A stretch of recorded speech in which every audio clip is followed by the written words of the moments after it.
Good morning, everybody, and welcome to the Sunday edition of the Paranormal Weekend Morning Brew Show. I'm one of your hosts, Nighthawk. Welcome. First things first, let's go over the disclaimers because they are putting us at the back of the announcements for being live, and I don't understand it. So apparently law doesn't matter to robots and algorithms and all that, apparently, that are controlled by humans at Google. Anyways, this channel may use some copyrighted materials without specific authorization of the owner, but contends use falls under the Fair Use Act of 1976. That act is described as, under Section 107 of the Copyright Act of 1976, allowance is made for fair use for any and all purposes, for purposes such as criticism, commentary, news reporting, teaching, research, which doesn't infringe upon the rights of the copyright holder. Nonprofit, educational, and personal use tips balances of the scale in favor of fair use. Okay, so we do a lot of that. All right. Furthermore, Nighthawk High Strangeness podcast channel uses the UCut app and the Splice app for all of its advertising music and advertising needs because it's free. All right, Nighthawk High Strangeness podcast channel do declare fair use of any and all content to be used for the sole purpose of informing you, the viewing family, of information for educational purposes and general knowledge only, for purposes of news reporting, teaching, parody, and commentary. Under the Fair Use Act of 1976. All righty, let's see here. What am I going to put up here? Well, first we're going to bring Mr. G on. And no, that's not Mr. Green Jeans.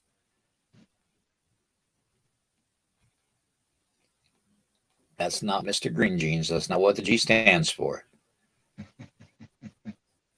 So, all right, let's see here. Let me see here.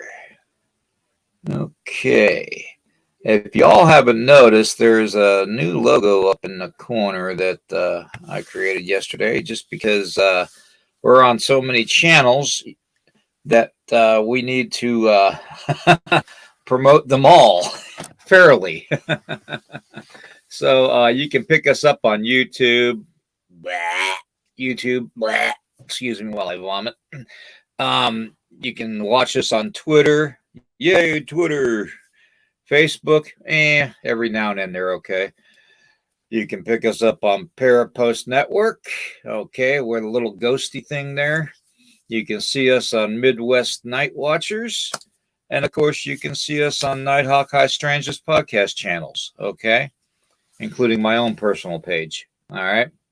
So, that being said, like us, heart us, share us, subscribe. If you're a YouTube fan, subscribe.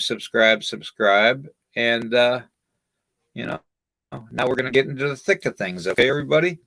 So let's bring everybody on. And I will bring this picture off of here so we can see everybody's bright Sunday morning shiny faces. Hopefully it's just their shiny faces and not their shiny heinies. Okay, good morning. What day is it and where am I at? That NyQuil's got a kick, doesn't it, brother? I'm trying some new headphones today, so I tell you what's going. I don't know what's going on with these other headphones. I think it's the mic. It's got a built-in mic, and the mic is real scratchy, and I don't know what's going on with it. Piece of junk, probably made in China. Yeah, I always thought it was your voice, but that's okay. Where's my spray? Where's my spray? That's Oh, what I told him the last TV show I did, last appearance. I said, "Get this side. That's my good side, okay? And don't forget my spray, and my voice spray."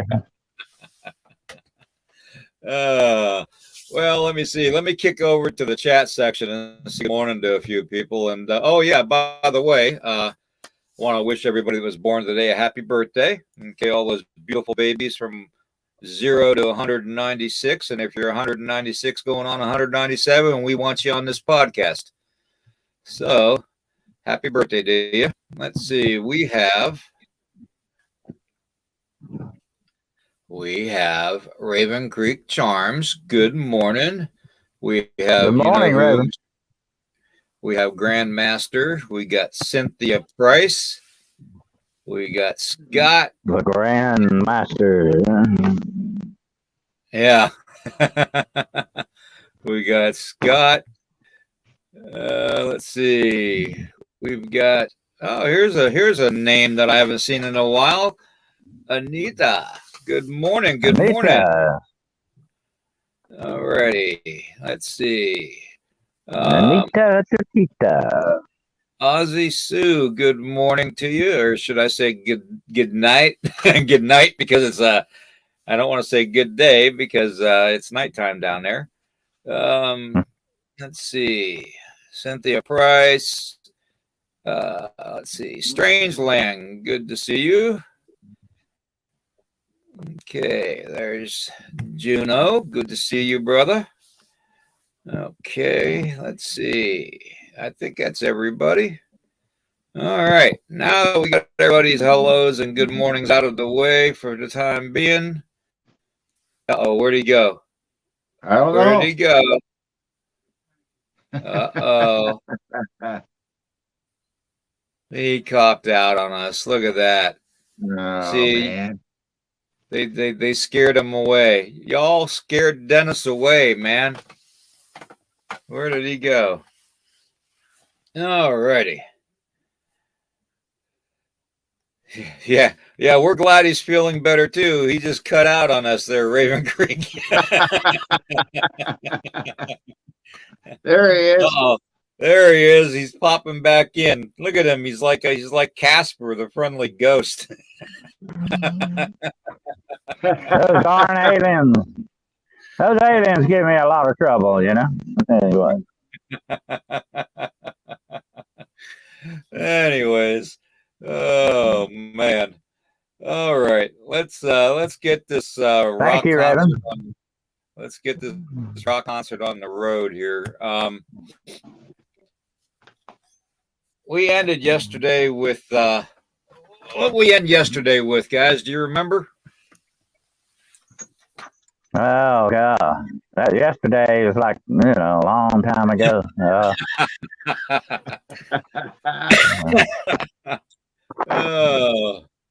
I think we were talking UFOs, if I remember correctly. I think we were. I wanted to throw something at the Grandmaster here for just a moment.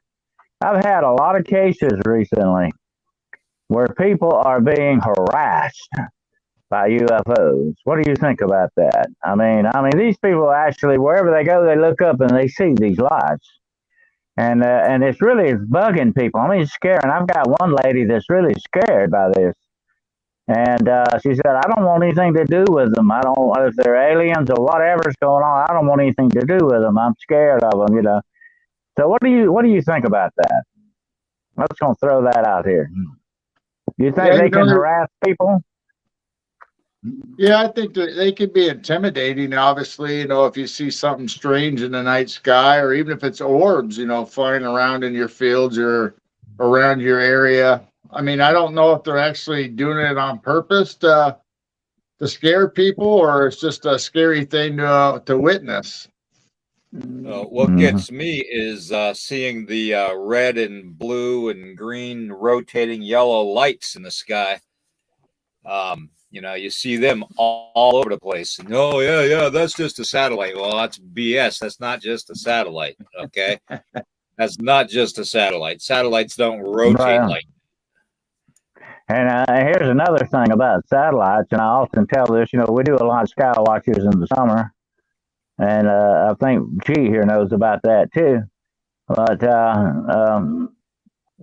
to me, the interesting thing about a satellite, they usually always go in a straight line. They never deviate. That's just the way their orbital status is. They can't deviate from that. And when you talk about UFOs, that's the first thing I ask somebody. Well, did it move erratically? Did it go from side to side? Did it change its course? And if they tell me it did, then I say, well, that's a possibility. That's a UFO because satellites do not do that. Mm-hmm. And I've also tracked, I know you have too, I've also tracked the International Space Station, which does the same thing. It's always on a straight orbit, So that's the one telltale sign you're dealing with a satellite. I've spotted satellites for years now. And that's the first thing you look for, that straight perpendicular line they're going in. So that tells you a lot. But what I'm encountering here with these people, they're saying like these things are oppressive, like almost like, and I'm just gonna throw this out there. I mean, it just reminds me of that, of demonic oppression, where things attack you. And these people are coming to me saying, "Oh, I'm being intimidated. I'm being scared. It's making me nervous. It's giving me negative vibes here. Put it that way, that these things are just showing up on them all the time." And here's another thing. Now, I'm gonna throw this one out here too for the general discussion. Some people say these things are making noises too, and they said this is a noise that they can only hear in their mind. Nobody else can hear it. You ever heard about that? No, I haven't heard anybody around my area or in my reports say anything about just hearing it in their mind. Pretty much everybody thinks they're quiet and silent. Well, I mean, these things are trying to establish a mind connection. Don't you? You know what I'm saying? Well, they're probably not getting any satisfaction with our government. Maybe they show up there then. Well, I'm really surprised. That's sarcastic, by the way. No, I'm being serious. I'm actually being serious. Because think about it. How else are you going to tell a population that you're there and that not to worry, you're not there to harm them or whatnot, or to intimidate people without the government knowing? You know what I mean? So, it could be a multiple of reasons why they're doing it, but mind speaking and telepathically speaking to a specific species population by avoiding their governmental body that doesn't necessarily isn't the friendliest and the smartest in the world. So yeah, it makes sense. Why not try to mind speak to somebody? Yeah, that's true. And a lot of these things now are. Here's the thing that really disturbs me. It's not just UFOs, and it's the government as well. They're screwing around with our minds. They're trying all kinds of things with our minds and our intelligence. Of course, that's how you get people. That's how you brainwash people. To get them to do what you want. But still, here's what I'll say. When you start messing around with my mind, that's a vast invasion of privacy there. You know what I'm saying? You just don't get any more than that. You just don't, Right. Yeah. Yeah. It's one thing, G, I don't know if you agree with me on this. It's one thing for our government to work with them, and another thing for our government to block them completely from trying to communicate to the population. Mm-hmm. That's way beyond censorship. Now, what do you think about that? Yeah, it's kind of a weird situation. If the government's in cahoots with them, why would they stop them from interacting with us, whether it's good or bad or whatever? Of course, I don't think they're stopping them from doing the bad stuff. It's just contacting and letting us know that they're there and actually have some kind of communication with them. Yeah. Yep. And And that's the thing about governmental control. They gonna give you what they exactly want you to know, and that's it. Yeah. Yeah, true. Censorship at its finest. I don't know. I mean, what are their main concerns, Dennis? Are they just terrified of the feeling, or?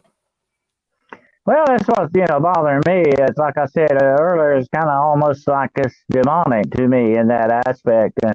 And I'm going to be talking about that later on tonight on my show, Demonology Today, about the UFO demonic connection.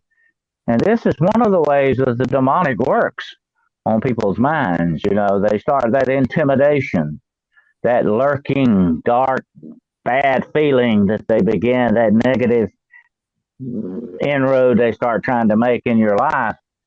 And I'm sitting there thinking, dude, we're talking about UFOs here, and I'm going, well, God, they're following the same pattern of demonic oppression. Well, that we may not be hearing from the lights in the sky. I mean, it very well could be our own government putting those thoughts and those feelings within us, because we all know that our government is in league with CERN, and CERN is in league with the devil. So, exactly. And here's another thing, and we know this without a doubt, that the government is experimenting with sounds as weapons and utilizing it as mind control type techniques and all this other stuff.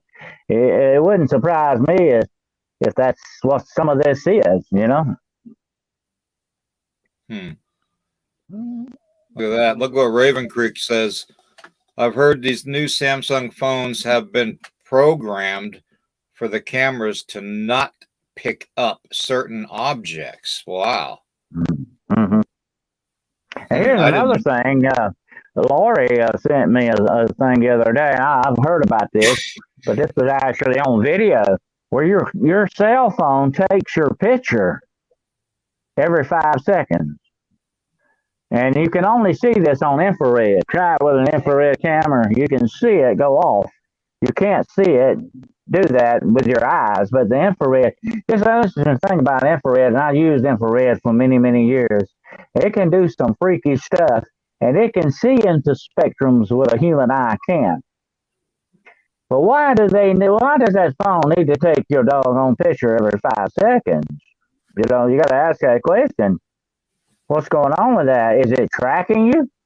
Is it forming some kind of a bond or some kind of a connection? That's not good, Yeah.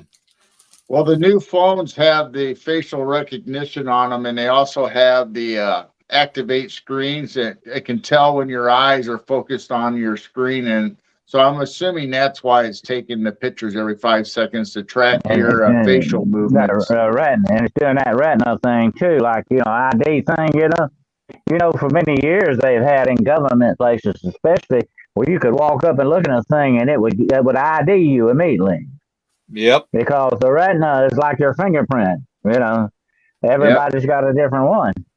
I just wonder if that's some kind of ID process going on with that.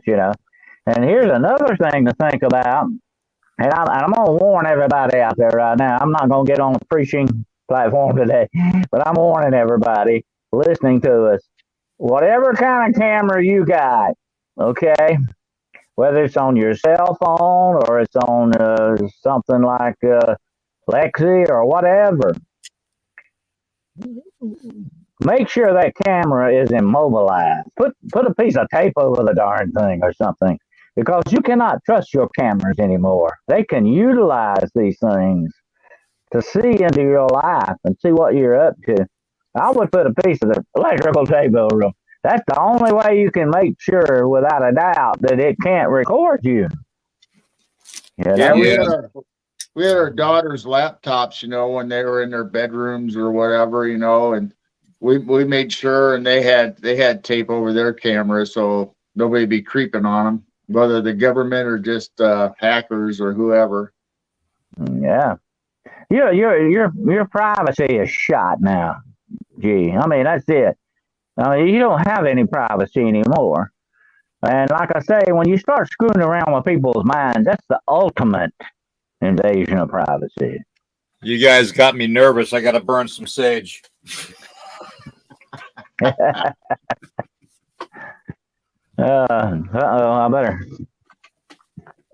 better pull my medallion of the seven archangels out here. There we go. Just to be on the safe side. Yeah, it's one thing to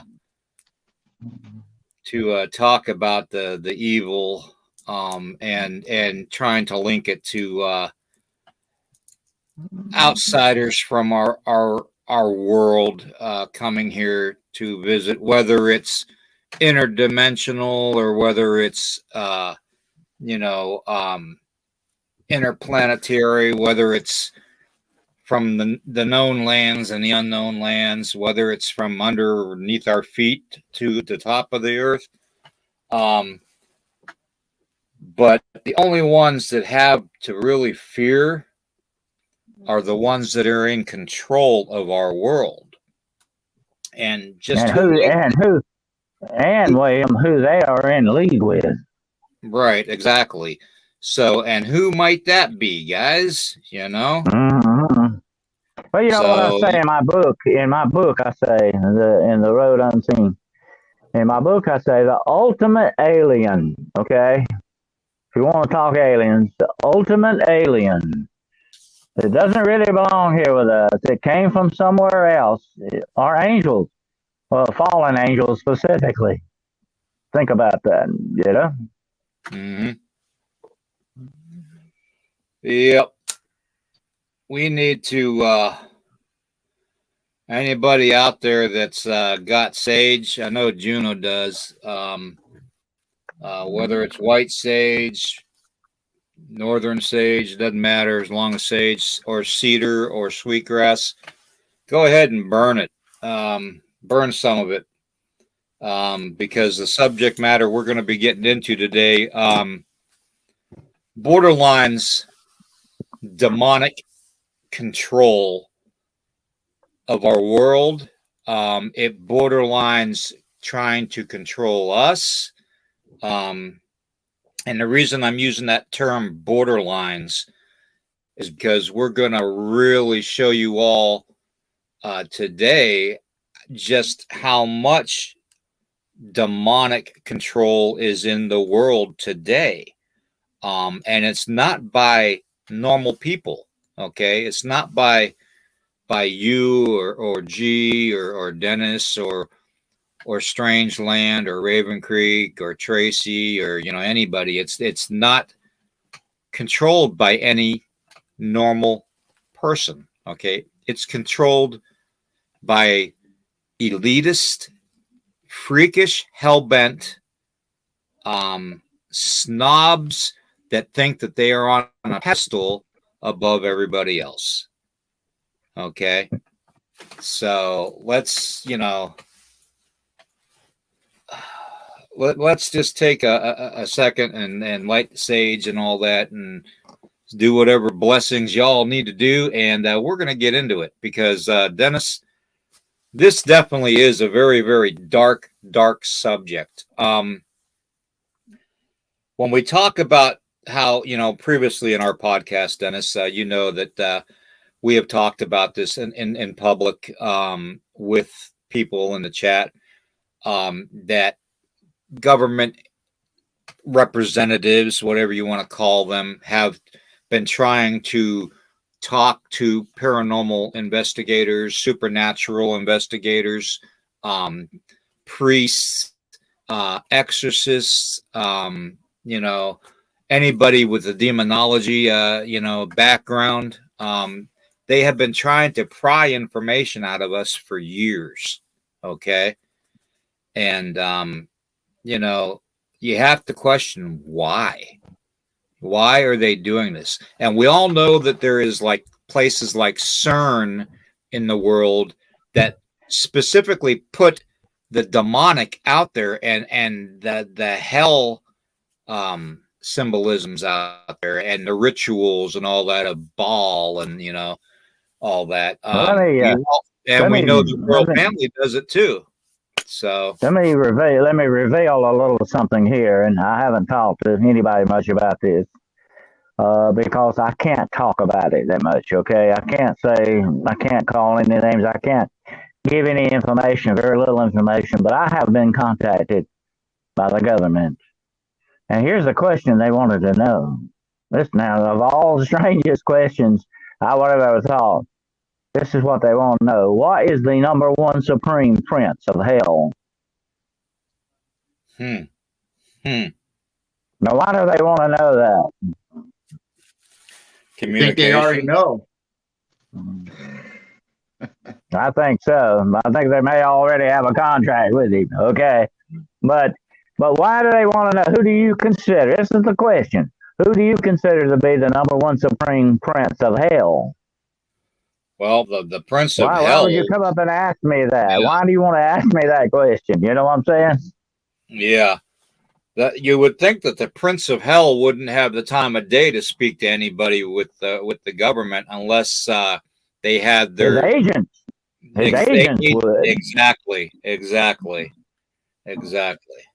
So Maybe they want to. Here's the feeling I got from that question, and I can't elaborate anymore on it because it might endanger some people. Okay, but here's the thing that struck me about that question. Why, if you ask me that exactly, why do you want to know who he is? What do you want to know his name? You want to back up the information you already have. You're checking to make sure. I think it felt like a backup kind of a thing. Let's make sure this is who we're dealing with, or if this guy knows a little bit about it, so let's talk to him and see what he says. That's the feeling I got about it. You know what I'm saying? mhm. To me, that spoke volumes of something going on. Why would the government want to know that? That's disturbing. Think about it. When you think about the ramifications of that, that's disturbing. If they have some kind of connection with the Prince of Hell, one of them, and there are several of them, by the way, if they have that kind of connection going on, we're all in big, deep trouble here. Yeah, true. So getting into other areas of this topic, why do you think that government agencies or whatnot, or government completely, wants to communicate with hell? Well, the principal princes of hell, most of them have under their auspices interactions with mankind. In other words, they're interested in the government, they're interested in the educational systems, they're interested in corporations.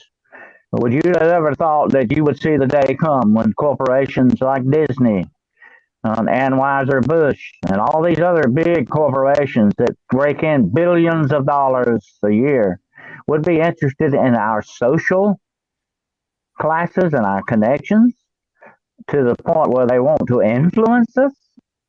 Not just to sell a product. It goes beyond that. Look at the big picture. Step back a minute and look. This is going beyond the money thing here. This is going into absolute influence. Okay. And when you talk about the demonic, they're number 100% into influence. That's what it's all about. Why are these people working on this influence on us? Because they want to guide us exactly where they want us to go. That's what the whole thing is. But would you have thought the day would come when we would have a problem with drag queens in kindergarten? Yeah. No, I Look would at have what's never. happening in the social order here. Yeah. The most disturbing thing that I saw was on Glenn Beck, and this morning I was watching it for momentarily. I just to glaze over a few things on YouTube, and I like Glenn Beck. He's Very, very no holds back kind of a commentary. But he showed a clip of drag queens, and to each your own. I don't give a rat's ass what you do in your own home. Okay, I really don't. That's just me. Okay, I'm not speaking for everybody. But he showed a clip of these three drag queens making mixed drinks and celebrating having a party with Jack Daniels, and apparently it was an ad that Jack Daniels is putting out. Now, would you ever think Jack Daniels would collaborate with drag queens Yeah. for advertising? Yeah, I mean, it's the influence thing. It's the social influence thing. It's just like I said, I'm going to use Gerald for an example. Gerald, you want to go out tonight and sit in your backyard and get stoned out of your mind, whether you want to smoke pot or drink lit liquor or whatever it is you want to do. That's your business, okay? I got nothing to say. But when you get behind the wheel of a car doing that, when you go out in public doing that and you threaten, that's when it should be everybody's business, okay? Yeah. Because that's not the thing to do. And that's what they're doing. They don't care what the social norm is. It's not just trying to influence one certain class of people. It's everybody. Yeah. Right. Well, if you're going to reprogram a society, you start with their children. Yeah, that's who they're going after. They won't. I'm going to say this, people, and I'm not joking about this, okay? Absolutely 100% serious. They want the souls and minds of your children. They're coming for them, okay? Make sure you realize that day is here now, not tomorrow, not somewhere now. It's right here now, okay? I can't take care of tomorrow. Past is already gone. I can't do anything about that. I don't know what's coming tomorrow. But right here and now is what we're talking about. And every bit of this stuff is happening right now. And you got to realize they are coming after your children. They definitely are. Yeah, all these companies finally figured out, they were, always growing up, they were always advertising towards adults, and the people that had the money. Well, they soon realized, that society turned. And now the children are the ones that are watching all the TV and seeing all the commercials, and they're the ones that drive the market. And so now they're starting to influence children in the commercials, and whether, like you said, like social programming. And I was going to say this. I was going to say this about the statement I made earlier. In case people are curious, the number one prince of hell, his name starts with an A. I'm not going to say his name, but his name starts with an A. And guess what his number one prince? And guess what his number one principle is? Social stuff. That's what he's over society in general. Yeah, we've talked about. There's your connection. There's your connection. Yeah, we've talked about him before, Dennis, so we don't have to mention his name. So, we've definitely talked about him before, but it's a sad world. I mean, so we've got the government trying to placate that the things that we see in the sky are evil. What's to stop them from placating the things that we see on the ground as being evil too? Because we know they have holographic imaging and everything like that. What's to stop them from continuing with the ground pounding too, as far as everything being evil and demonic, and you should fear it and not even look at it or acknowledge it. Well, let me tell you something, William. Okay, you and I, Gerald, all of us people who are morally conscious, we have an anchor. We're like a ship at sea. A ship is useless without an anchor, by the way. You can't ever stop it. Hello, Jason. You can't stop it from drifting. You got to have an anchor, okay? And morally conscious people have an anchor. Well, these forces want to cut that anchor loose. They want to get you to the point, I think, where you just don't know what's real anymore. where you don't know what to think anymore. You're so confused and confounded by this. You're pulling one way and then another way, and you pulled 1,000 ways, and this influence keeps after day after day after day. They're cutting that anchor, so you don't know which way you're going to drift anymore. That's the way they want you to. See, that's exactly where they want you. Yeah, yeah. Yeah, they I just, I just find it, very, very troubling when government assumes they have so much control over people that they can just take their kids away from them and teach them whatever they want, make them believe whatever they want. And that's Well, exactly what Hitler look did. what a Hitler did the certain same leader thing. look what a certain leader said the other day about children. It's kind of his name Yeah, starts with Joe. Okay, you hear what he said? All children yeah, belong to us. yeah, Who was he yeah, talking about? yeah. Uh, Anybody that's getting parenting skills from somebody like that has children like that individual has needs to recheck their morals and ethics. You don't want somebody like that writing you a children's book, okay? It'd be about sniffing hair. Well, they've been slowly That's taking sarcasm. away our parental rights, because they start with the schools. They don't have to. A lot of places they don't have to notify the parents when they hand out birth control. They don't have to notify the parents when they were getting the shots from this last pandemic. They're starting to call them by. They're starting to call them by their pronouns in school and giving kids pronouns without the parents' acknowledgement. Let me say this, okay? One of the first things in the rituals that they do, this pedophilia thing, that they're infatuated with children, and I'll tell you why. Because their main rituals hinge upon the fact of taking an innocent child, putting that child on an altar, corrupting that child, okay, abusing that child, really to the point where they take its innocence away from it. That's what it's all about, okay? That's why they're starting in with these young kids with the drag queens and all that. They're sexualizing these children. That's what they're doing, Well, And it all ties in. It all ties into the satanic thing, yeah. I actually identify as a conspiracy theorist, so my yeah, pronouns are told you so.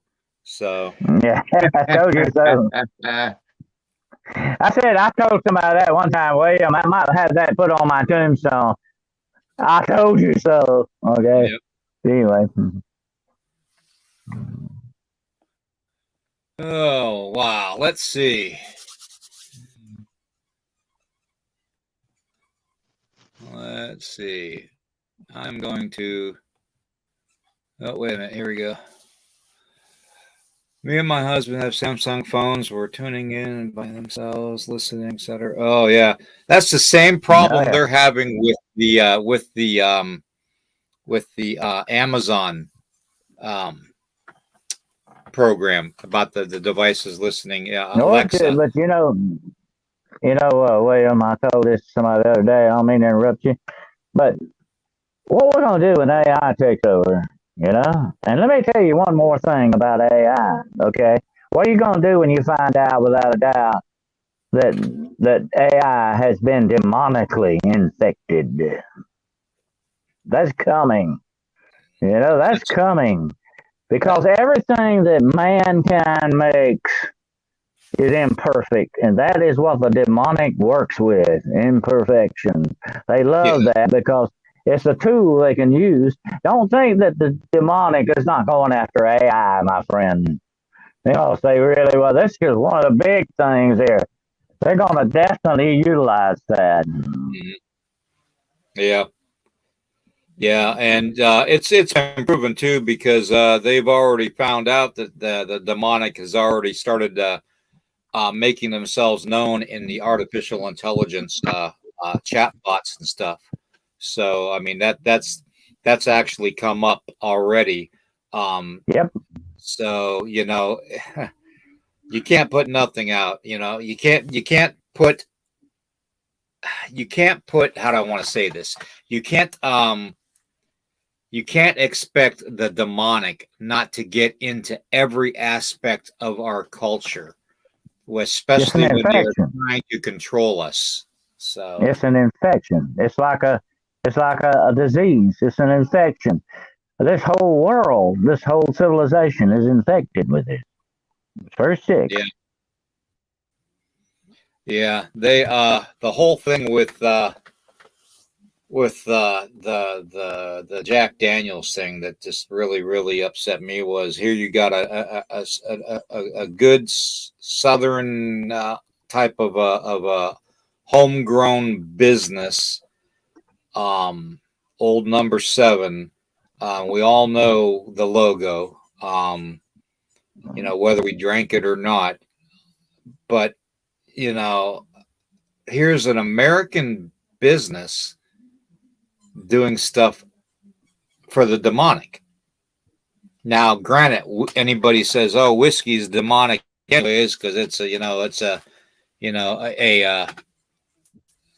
type of hallucinogen, which is true. It's an alcohol. Yes, it's true. Um, Well, it opens doors. yeah, What we've talked about before, William, spiritually, right, drugs and alcohol is nothing but a liquid drug. Okay, let's right, look at it that way. That's what it is. And it opens those doors to you spiritually. Oh yeah, they love that. right. Yeah, So I mean, there's so many different things. But getting back to the whole lights in the sky and the overwhelming oppressive feeling of evil, um, I don't get that.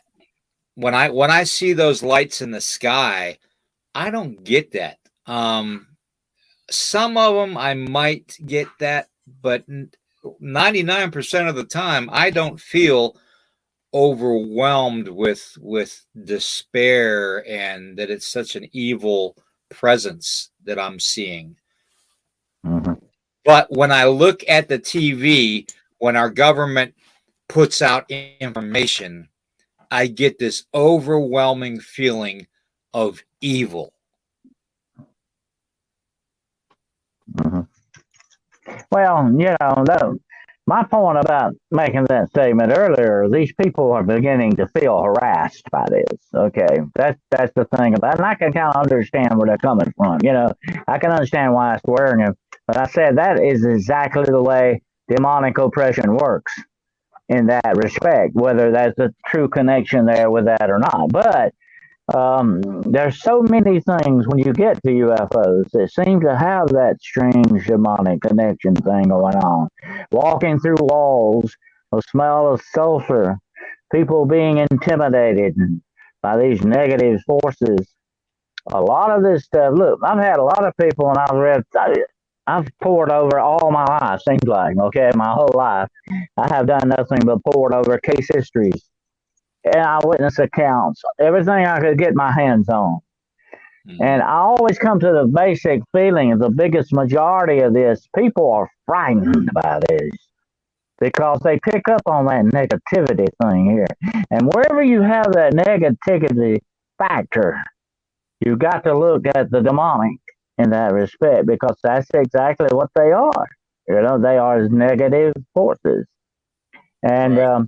that's why I said yesterday about the aliens. They're our brothers. They're gonna save us. They come.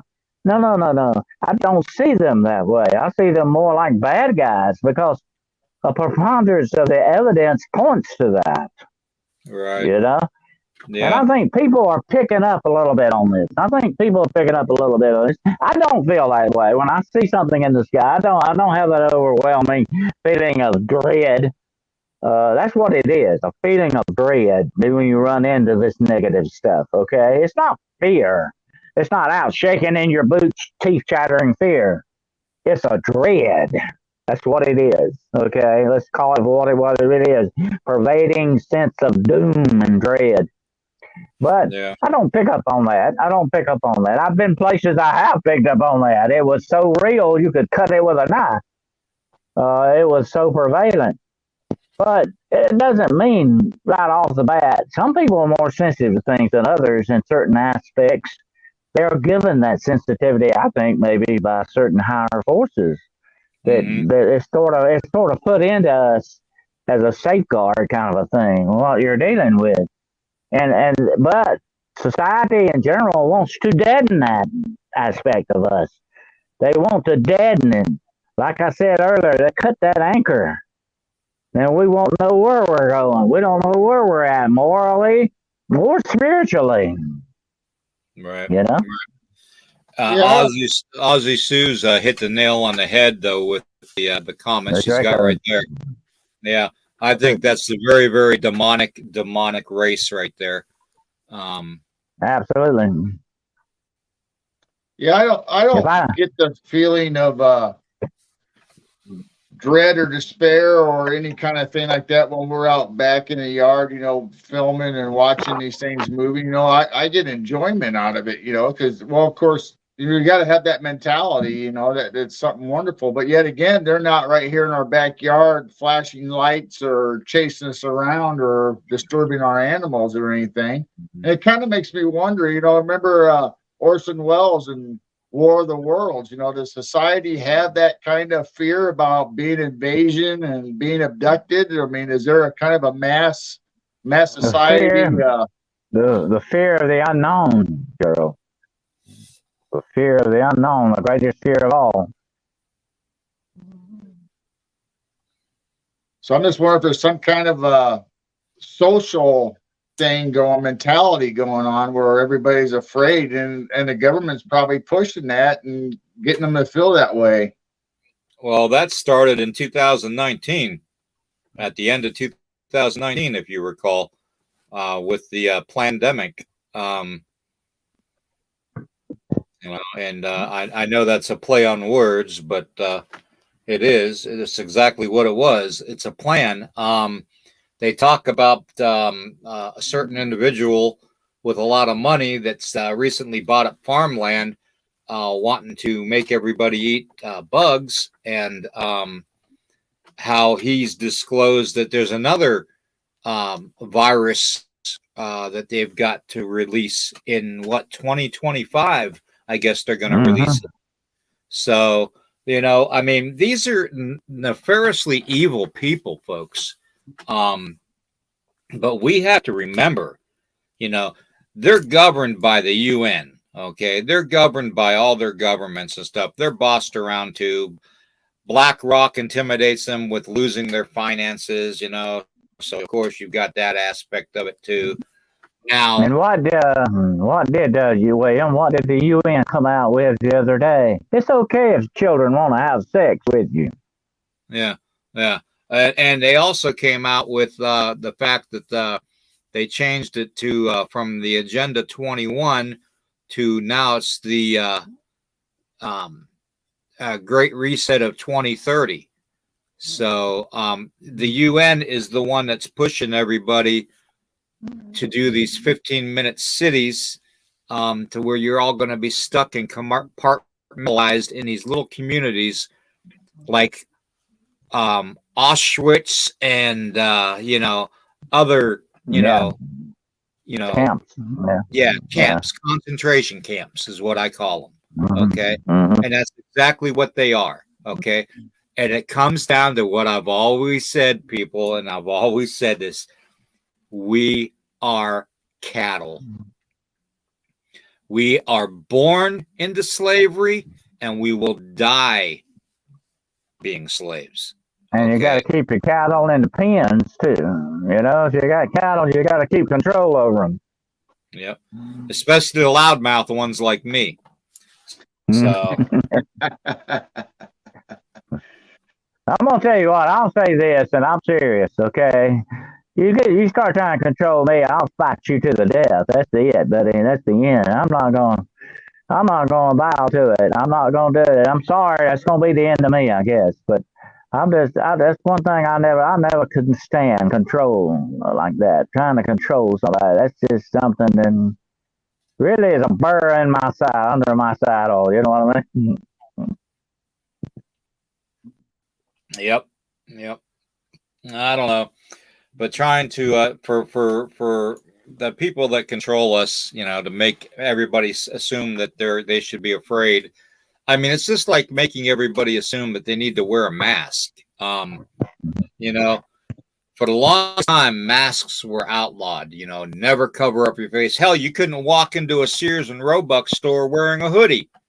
I mean, places I remember. That's what I told somebody. That's what I told somebody the other day, William. What I said to somebody the other day. 10 years ago, if I'd have walked in Walmart wearing a mask, I got arrested. Yeah, exactly. So it's kind of like and I agree wholeheartedly with this comment that Raven Creek says right here with CERN. Let me say something about that. Okay, when it comes to black magic or dark magic rituals, what do you do, Raven?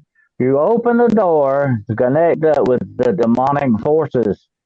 Okay, and on a large scale, is that not what CERN is doing? Okay, exactly what CERN is doing. And you know why? As a whole, they want to do that so they can get that power flow going. That's exactly what it's all about. Yep.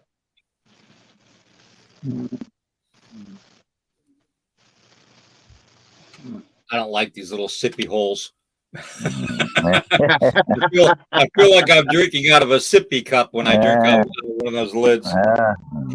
Okay. So I took the lid off. So you're going to see all kinds of... you remind me about that guy that said he liked his coffee so strong they would get out of the cup with a gun and rob you. Yep. Let's see. Let me get into the chat here. But that's exactly what CERN is. That's exactly what CERN's doing. And I've said this. I said this the other night on my show. I said that they have opened the doors to hell. They have opened the gates of hell. They've cracked them open a little bit. I don't think they're wide open quite yet. Wait, that day comes when they're wide open, we're going to really be in big trouble. But I think they've cracked that door open, and that's why you see such this increase in not only UFO activity, but paranormal activity across the board. Yeah. And did you know they're building an even bigger Hadron Collider? Oh, yeah. Mm-hmm. Yeah, they started building it about a year ago. Mm-hmm. I heard about that, yeah. That doesn't surprise me. What are they exactly really up to? They're not going to tell us the real reasons of why they're doing these things. But without a doubt, that's where that smoke is coming from. You may not see the fire, but you can see the smoke. True, very true. GZ87, you're our German weirdo warrior today, brother. So welcome to the family. Welcome to the family. I tell you what, I've always loved the folklore of Germany. It's filled with all kinds of fascinating creatures and characters. Definitely. Well, there's parts of Germany that are literally cave systems that were built before World War II. Literally, there's tunnels all over the place in certain parts of Germany, and it's amazing the scale at which they were built. I mean, we're talking things that would last probably as long as the pyramids.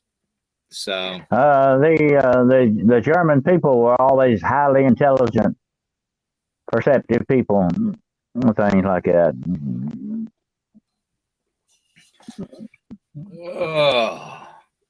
Today, Mr. Tombstone. Alrighty. Okay. Let's get into the whole aspect of, we know that the governments and the UN and all that are working cahoots with demonic forces. Okay. Um, but how do we describe to people how to tell the difference between a demonic force and something else that's just supernatural? Like, say, if they come up upon a cryptid that that seems to be threatening, but then again doesn't seem to be threatening. If you know what I mean, like protecting its young, or something, or its home. Mm-hmm. How do we describe to them? I mean, Dennis, you and I have always said, look for the glowing red eyes, because the eyes are the window to the soul. That's one way that people can, if they see a dog man, a Bigfoot, a lizard man, or whatnot, that's one way they can tell if they're evil or not, because not everything that's chasing you around out there in the woods and in the mountains and in the valleys is going to be evil. Now, they might have purposes that you don't like, reasons you don't like for being chased around, but that doesn't necessarily make them. Do you remember that movie, The Ghost in the Darkness? One of my favorite movies, by the way. Oh, It's yeah, based on a true story. Those two lions that worked together, they terrorized several villages over there. They were downright demonic. Mm-hmm. If you look at it, go back and look at it, it's downright demonic. And demons can control animals. That's why I said we have to be very careful when that aspect, that demonic part, when you run into these cryptids, it's a possibility they could be under demonic control. You'll get that feeling. The number one thing will be that feeling, like I said earlier, that moral part of you. I think that our Creator has put it in us. You need to get in touch with that more. You need to listen to it. That intuition, as women call it. You need to understand that sensitivity will tell you what the nature of the thing is that you're facing. Okay, I've actually seen mountain lions that didn't act like regular normal mountain lions. You know what I'm talking about? They didn't really act that way. They were just downright evil and mean in the way they were doing. Most mountain lions, and same thing with Bigfoot. Most of the time, they say, if you're not bothering me, I'm not going to bother you, kind of a thing. Most animals are that way. Most animals are that way. I run into bears. Most animals are that way. If you're not bothering me, I'm not going to bother you. But when you run into something that says, I'm coming after you no matter what, it's almost like there's a hatred there. And that's one thing you've got to remember about dealing with the demonic. The one telltale sign of the demonic is its pure hatred. What did the Bible say in the very beginning in the book of Genesis? You shall bruise his head, and he will bruise your heel. There's an adversarial thing going on here. We hate evil because what? Evil hates us. Right. Yeah. GZ87, I apologize for that. That nobody should be laughed at or scoffed about paranormal experiences or supernatural experiences. Most people that do laugh at you, or governments that laugh at you and make you feel like you're crazy, are the ones that shouldn't be in power, or are the ones that are just jealous.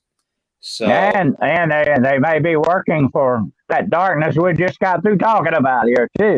They try to discredit you and make you feel inferior and make you look stupid and crazy. They try to tag you that way for a reason, my friend. Yeah, Ozzy Sue, that doesn't surprise me. Let's talk a little bit about the whole. There was a group of individuals that came out in the UK about the royal family and their legions and followers being reptilians, demonic type of reptilians, and how they hunted their children. A lot of children came up missing, and they would kill children, do children sacrifices in these royal hunts. You know, kind of like the hunting of the red fox back in the day, but they're Right. hunting children. Um, It's a game, the hunting game. Yeah. Now, you know, I noticed the other day when I saw some video on the so-called, and I use this term very loosely, the King of England. You know, King Chuck. yeah, King Chuck. Yeah. I noticed that somebody pointed out that there was a Grim Reaper that walked across the doorway. I like that. I saw that. That's pretty good. King Chuck and Queen Cammy. There you go. Yeah. But you know, they invited me. They invited me to the coronation, but I told them I didn't have time for that. I'm sorry. They would never invite me. Trust me. Yeah, I can guarantee that they would never invite me. Anyways, you know, just, you know, by watching that little clip, it reminded me of just how much evil is in the presence of like royal blood. Reptilian blood. I believe. Yeah. You know, William, I said this the other day. If I were going to pick out one species in the whole universe that I would say were demonic, it would definitely be the reptilians, okay? The very way they do things makes them that way, not just their appearance, you know what I'm saying? But if the queen's eyes can change like that, definitely her son's got that thing too, okay? Let's put it that way. But right. There have been stories for hundreds of years of these reptilians, and the bloodline of these reptilians that goes throughout our history and the royal families of the world. It even goes into the Japanese royal families, by the way. It's all over the world, kind of thing. It's there for a reason. It's that DNA thing that we've talked about, the Nephilim so much and all that. That's what it's all about. It's the DNA sequence that we're talking about. Right. Now, you just, you know, there's so many things that, you know, what gets me is it's the typical routine with. I'm sorry, I'm trying to get comfortable on a wooden chair, and this is just not working.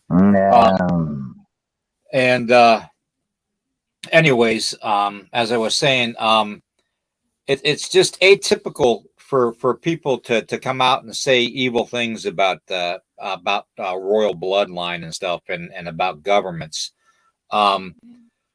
Why don't we as the ants rebel? Why don't we as the cattle stampede?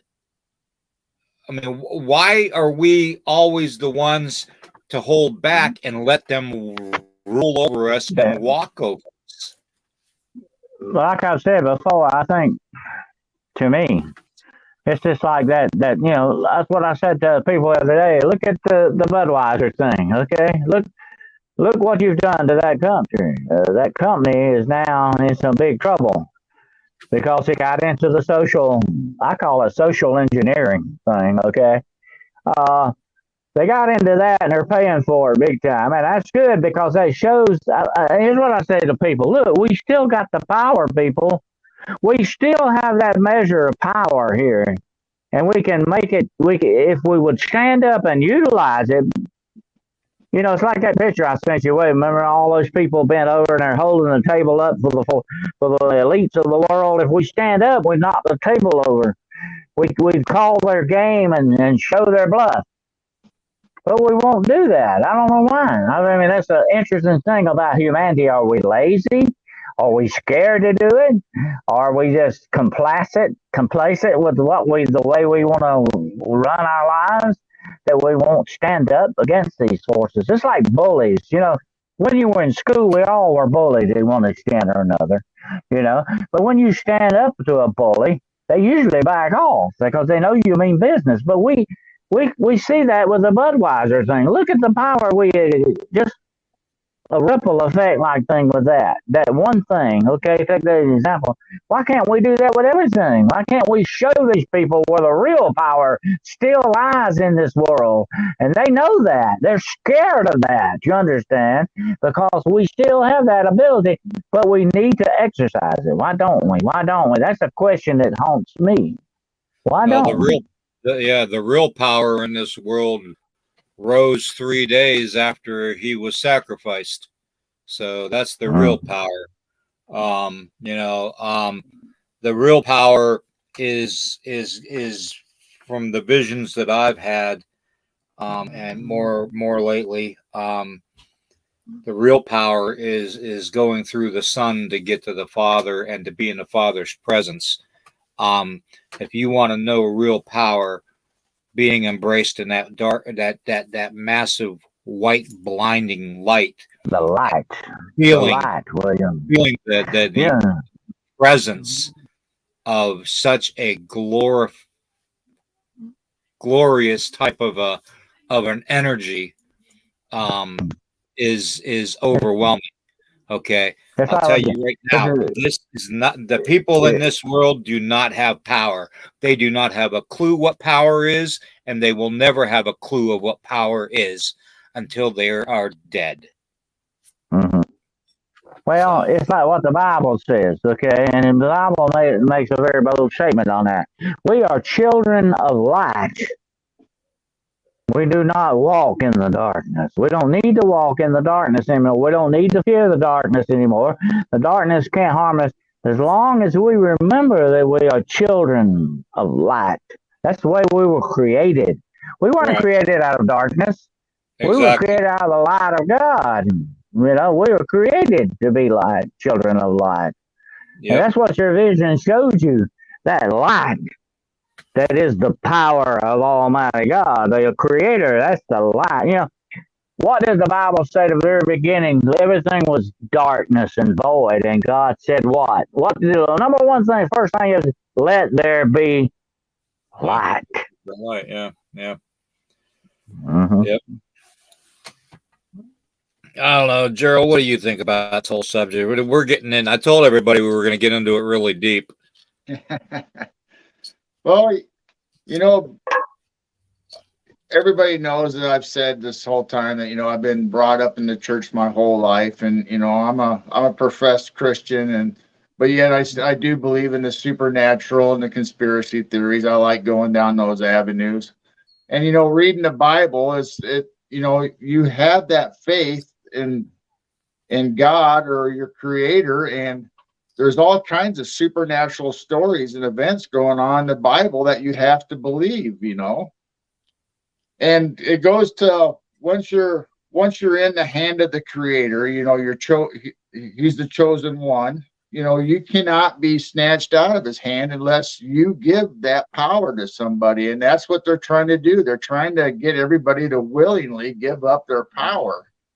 The soul. That's what it's all about. That's the soul. That's where your power lies, in your soul. You know, that's where that personal power, I call it, not the power of the creator, but the personal power, because there's a little bit of God in all of us. Okay, we can't be Yeah. gods because we're not perfect, but there's a little bit of God. When you create something, Gerald, whatever it may be, you put a little bit of yourself in it. There's a little bit of you in there. I have looked at works of art by Da Vinci, Michelangelo, and all that. And what's so fascinating is when you look at those works of art, you're not just looking at something that was created. You're looking at those people. You're looking at Leonardo da Vinci. You're looking at Michelangelo, whoever, because they put a little bit of themselves in that. You see a reflection of them. And that's us. We have that little bit of God in us because we are his children. We are his creation. That's why they hate us so damn blasted much. They hate Yes, us for that. but God does give certain individuals specific spiritual gifts or power to Well, do yeah, we all have that. certain things. Yes, we all have that We all ability. have it.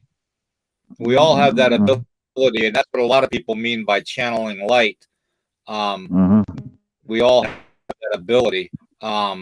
What did Jesus say? Jesus said in the Bible something very important, and it's always stuck in my mind. This is what he said: "Behold, I give unto you power to tread on serpents and scorpions, and over all." He didn't say just a little bit. All the power of the enemy, and nothing by any means will harm them. That's a bold statement. He didn't just say, "I give it to you, Peter. I give it to you." He said, "He give it to all of us." We all have that power, from inherent power from our Creator. Evil wants to use that, though. See, evil knows that's there. That's why they want your soul, because your soul has that little bit of power, and that's why they hate us too. Well, once you're a child of God, you give your life and your soul and your whole essence to Him. And He promises, to bring another one. And you have Jesus that lives in your heart. Actually your soul, and then He promised to bring the intercessor. Which is the Holy Spirit, and so you get discernment. You get a lot of discernment on what is evil and what is not, and it says in the Bible that darkness cannot live in light. It cannot hide in the light. Yeah, when you open the door in the dark, what comes out? Darkness don't fall in. Light falls out. Light is substance. Darkness is not. I agree with that 100% quantum gut feeling there. 7.2% of U.S. adults identify as LGBT. So on that note, I would say there's a push against that because of the corruption of our society. Let me tell you something. Let me say this, and I know people's going to get on my case for this, and I'm sorry if I'm going to step on some toes here. I'll apologize beforehand. But okay, let me say this: 50 years ago, half a century ago, if you had something like this transsexual stuff going on in your mind, you would have been considered a mental illness. Somebody plagued with mental illness if you thought you were supposed to be a man when you were a woman. I'm sorry. What changed? That social engineering came along to change us all. To change all of us. Yeah. Yeah. And what's sad about the whole thing too is that a lot of independent news podcast channels and stuff are getting pressured not to discuss topics like this because they don't want to be shut down. They don't want to be demonetized. Censorship. They don't want censorship. This, that, and the other thing, because of that 7.2%, disagreeing with the 91.8%, so, it's like, it's ridiculous. It's absolutely ridiculous. Let me say something, okay? Let me say this. Let's say, William, you own a store. Okay, let's say you sell cigars. Okay. Let's say you own a store selling cigars. I come in one day, I say, "Well, William, you got a nice little store here." I walk around, I turn something over and break a glass full of cigars. And I say, it would be a shame if something happened to your store. What if it burned down one night? But now, if you pay me some protection money, William, I'll make sure your store operates fine. What is that? That's intimidation. That's coercion. That right there is against the law because that's extortion. Yeah. And besides, I wouldn't pay for protection because you know why? I am protection. But I'm saying that's the way the mafia used to work, and still does, by the way. What we're being extorted by our government to say and think certain ways, and you can't say anything about certain things because you'll get in trouble. We'll shut you down, William. We'll shut you down if you say something what we don't want you to say. What is that? That's censorship, pure and simple. That's I'm like not gum fair. on your shoe. I'm like gum on your shoe. I'm hard to get off. Yeah. I tell them where to get off real quick. And it ain't around here.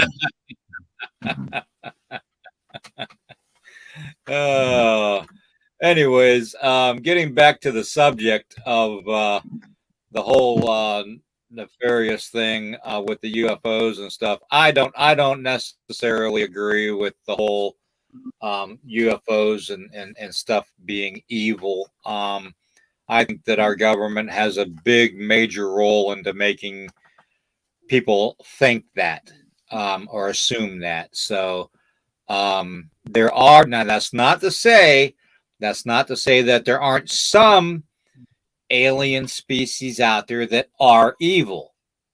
Okay, because just like with any society, you're going to have a certain sect that are evil. Okay, it's just the way it is. You can't have yin without yang. You can't have light without dark. You can't have right without wrong. You know, it's just the way the world is. So, Well, it's not just this world that's infected by evil. The whole universe probably is, okay? Let's look at the big picture, okay? It's not just this one little area. When this evil was born into our universe, it corrupted everything everywhere, probably. So you've got that thing of good and evil everywhere, not just here, you know? true. Let me see here. You guys go ahead and talk. I'm going to try and get into this chat here a little bit. And yeah, they won't take your rights away from you. Yeah, of course, they won't take your rights. They're going to take your children. They're coming for the minds and souls of your children, my friends. Don't forget that for one bit, for 1 minute.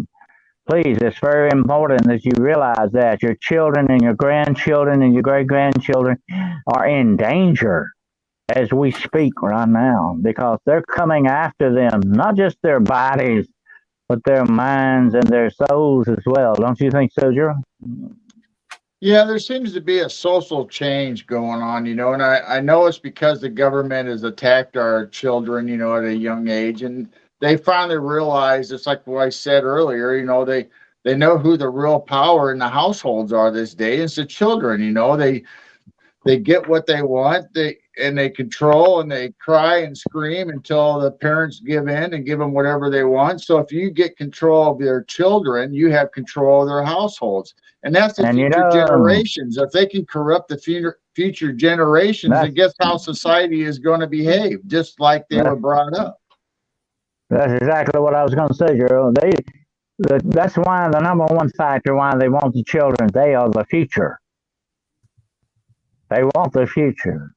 They're going to wrap it up. They got here and now, but they want the future. They'll do that, too, by destroying the past if necessary. But they're going to try to rob us not only of our present existence, but of our future as well. And, our children are the future. They will dwell in the house of tomorrow where you and I will never go.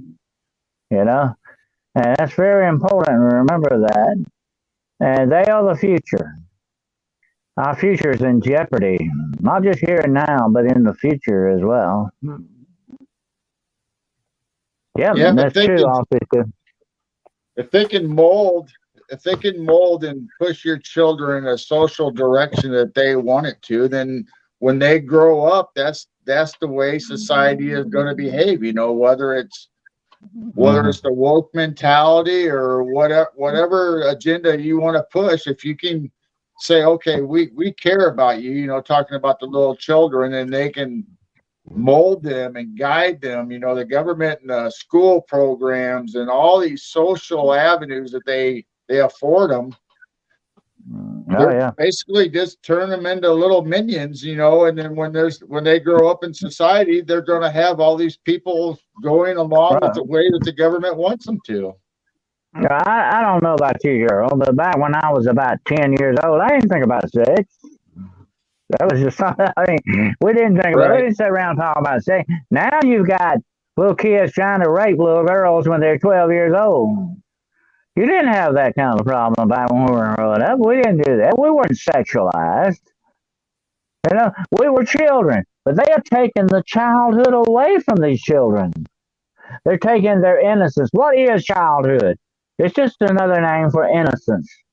And what did I say earlier? That's one of the main goals of Satanism, the corruption of the innocent. You know, that's what they love. That's candy to them, okay? They eat it up. That's just the way they operate. That's why these children are being ritualized in these services and all this stuff, because they're being prepared. It's not enough. Listen to what I'm about to say. I'm going to step on some toes with this one, okay? Is it not enough that you offer up thousands of innocent lives on the altar of abortion? That you've got to go now after the children that remain alive, the ones that are living? Is it not enough? And where's it going to stop? It's not going to stop, my friends. It's not. Not if they can help it. No. I said I had the dread twice, and once in the woods. It was followed by a couple of screams that sounded straight from hell. I've heard every creature lives in the woods. Well, it could have been a demonic scream. There is such a thing, as a demonic scream. I've heard it myself. It's not anything an animal would do, and it's certainly not anything a human would do. It lies somewhere strangely in between, but yet not connected to either one. It's hard to describe. Thank you, Rocky. We always try to have amazing discussion. If we can. If we don't go off the rails. Yeah, well, that happens too sometimes. That's what I said yesterday. You know, when that train comes along, you better jump on because it's going off the rails somewhere.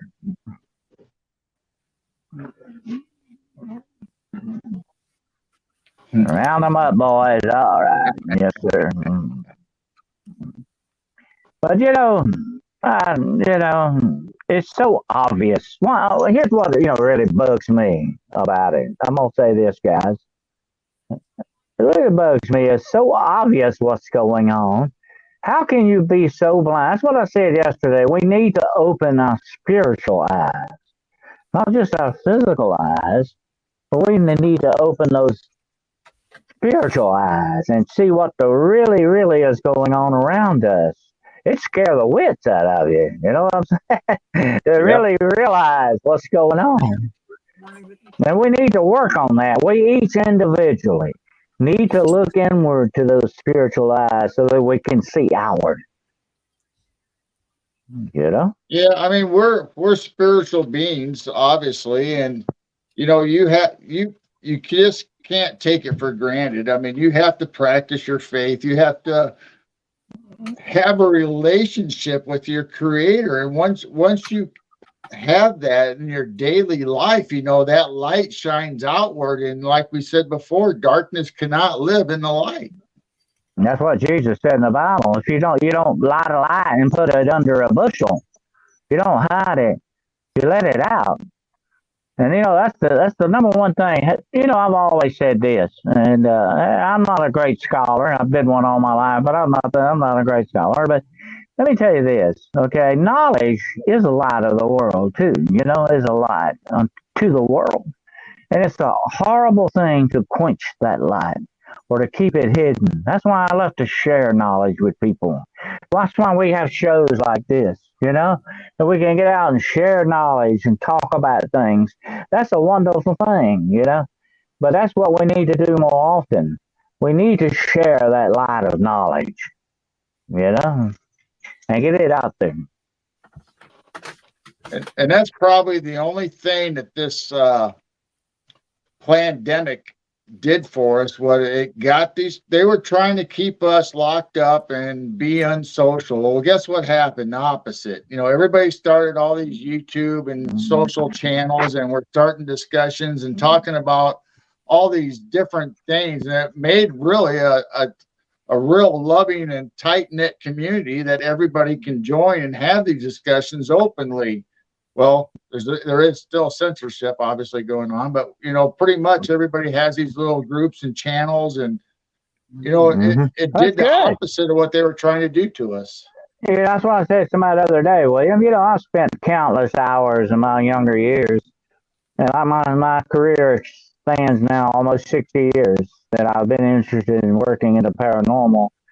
And spent many lonely hours alone in the reference rooms of libraries. We didn't have this stuff. We didn't have our fingertips of the libraries at our fingertips. We didn't have people sitting around talking about stuff like this. It was taboo. Oh, you're looking for ghosts. You're probably crazy. Uh, that's the way they looked at you. We didn't have this. This is wonderful. To me, this is fantastic that we can sit around and talk about these things out in the open and have a communication going on about this. To me, it's wonderful, and people take it for granted, unfortunately. But it's something I would have loved to have had 40 years ago, to rely on. But people just don't realize. They really don't. But by the way, most of those reference books, you had to make notes. You couldn't bring them home with you. That was it. Yeah, that was the way it went. I would have librarians see me, oh, he's back again. That's the way it went. Just look at our chat today. We got people from Germany, we got people from Australia, we got people all over North America tuning in, and let alone the people who are going to watch this after. I mean, we never had that growing up. We were only being told what the main media wanted us to hear, or if you go to your local library, and you have to be lucky, if they had a certain book on a subject you want to research. Oh yeah, that's true. And the more people talk and get together like this, the more you learn. I love learning. The day I quit learning, they'll shovel dirt in my face. Okay, I mean, I love to learn something new every day. Most of the stuff by now I hear I've already heard before, but there's always something new, to learn. That's what's so interesting about this field. That's why, I've had people say to me, "Oh, you've been like this all these years with the paranormal. Don't you get sick and tired of it?" I said, "No, there ain't no way. It's just too darn fascinating. The more you get into it, the more you learn. That's why I keep telling you to do research on this and do research on that. It's fascinating stuff. How could it not be? It's almost addictive. Okay, it is to a certain extent. And your research can lead you into so many different avenues. You can start here at point A and end up over point L somewhere. That's the interesting thing about it. But you're still getting your research done. You know what? Somebody once said, I thought was really funny. Writing is a creative thing. Writing. Research means you're just stealing somebody else's stuff. Study notes. That's what it kind of is.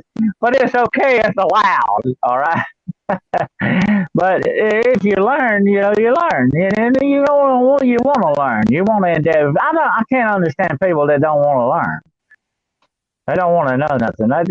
They're on some other planet or something. I don't know. I think they're afraid what they might actually find out. Exactly. And that's another fear, the fear of the unknown we talked about earlier. There's also a fear of the known. That's a strange fear too. Oh, I don't want to know that. I've often said that. I made this statement, Gerald. I've seen a lot of things, and some things I wish I could unsee. But that's the way it goes, And knowledge is that way. You may learn some stuff you may not want to know, but at least you'll know it. Yep.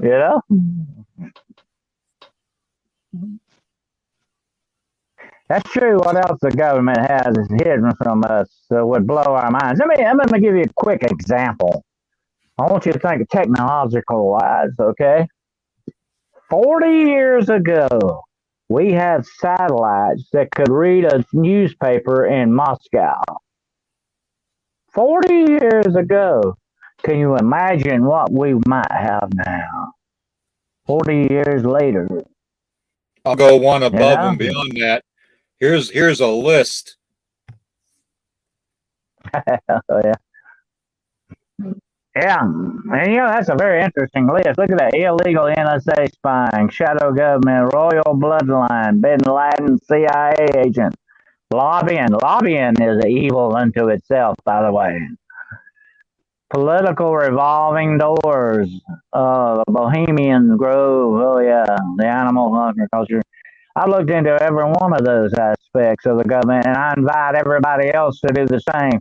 You will be knocked out by the awesomeness of it. Believe me, it is mind-boggling. Yep, we are going to be having a program on strictly that. We're going to continue it with the Into the Red Rabbit Hole podcast, but we're going to probably it's going to specifically just deal with basically that list and a continuation of the list, like MK Ultra, Operation Blue Beam, Operation Light Year, Operation Blue Book. I mean, it's going to cover a lot of different Majestic. things. Yeah, Operation Majestic. Yeah, it's going to cover a lot of different things. So we're going to be rotating. I asked. I think I asked the other day about it. If you and him would rotate as one of the host on that podcast with me on certain certain dates, certain Fridays, and we're gonna have myself, Carlito, and one of you two to rotate in positions as hosts, and we're gonna really open up the can of worms. So look for that; it's coming up. Very. I got a can opener. That's my can opener. Yeah, there you go. There you go. Wait a minute. Let me find my can opener. Let me see. I think it's right here. Yeah. Here it is. Sorry. I got to get it here. It's a little bit. Yeah. It's a can opener. The bigger the can, the better it is. Okay. Yeah, but mine's got teeth. Oh. Yeah.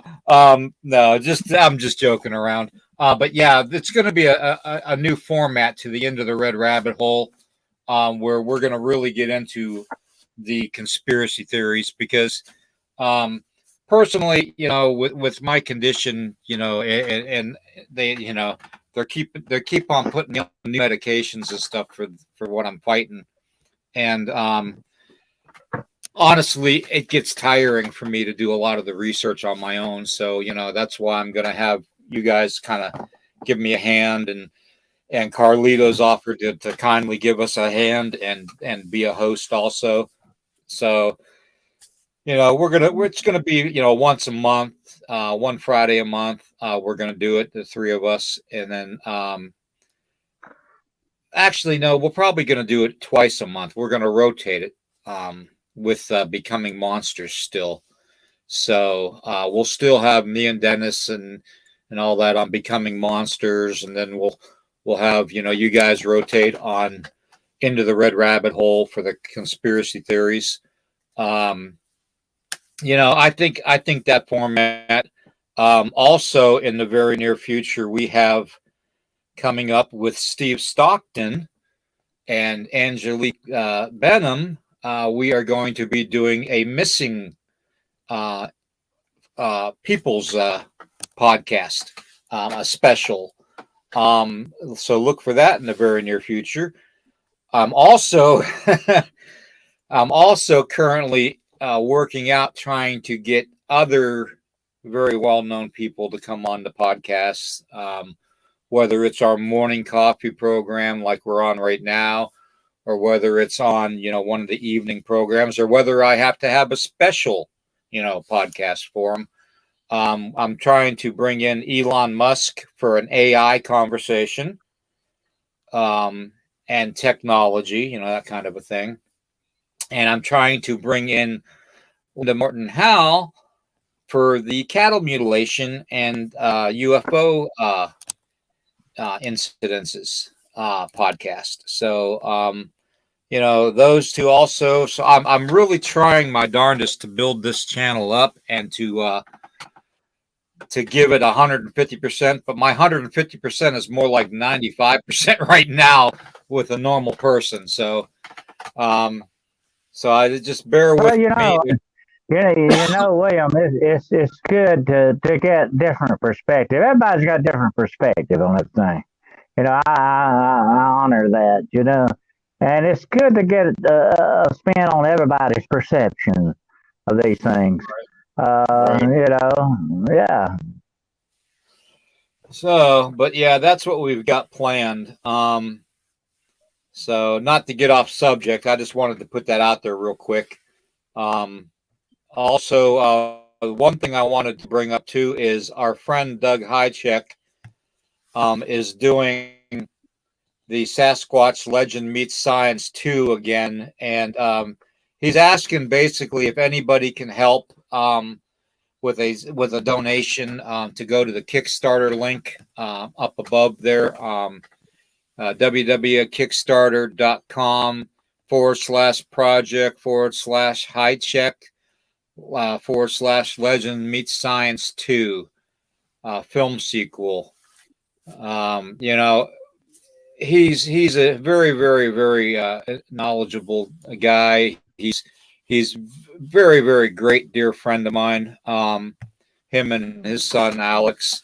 I've been on their podcast. They've been on my podcast. That kind of a thing. But we do keep in touch. We are very good friends, and I think the world of him. And if we can help him out with a nickel and dime here and there, why not? So. But anyways, because we all know our money's not worth anything anyways. So that being said, we'll lead into the next, couple minutes. Why don't you guys just continue with what you were talking about with the whole conspiracy thing? But I also want to bring up the fact that when we're dealing with trying to determine the differences of certain things being demonic and certain things being just say supernatural or paranormal. One thing that you have to really, really take into consideration is the fact that you have to question everything that you see, and this right here is a perfect example. Now, to me, this screams demonic. Okay, and we all know that there have been accounts of the Mothman being demonic in nature and being like an invisible force attacking people. But we also have accounts of it being a physical being and seen around sites that have been known to have trouble with tragedy. So, is he a creature of darkness, or is he a creature that's just a creature? Well, to me, he looks downright demonic. What do you say, Joe? Yeah, I think it has a demonic presence to it. I mean, it's been, whether it's an omen or a harbinger, he's been always at bad events going on, and he always shows up. And there's been eyewitness accounts, obviously with the people when it very first started, that he terrorized them on the country road, chasing them down, and ripping on their car. And I mean, I don't know how else to describe it but demonic. Okay, well, let me ask you both this. Let me ask you both this, and let me ask this of the people in the chat while I'm thinking of it, please. So, if he's demonic, is he possibly a fallen angel, or is he just a demon? Is he interdimensional?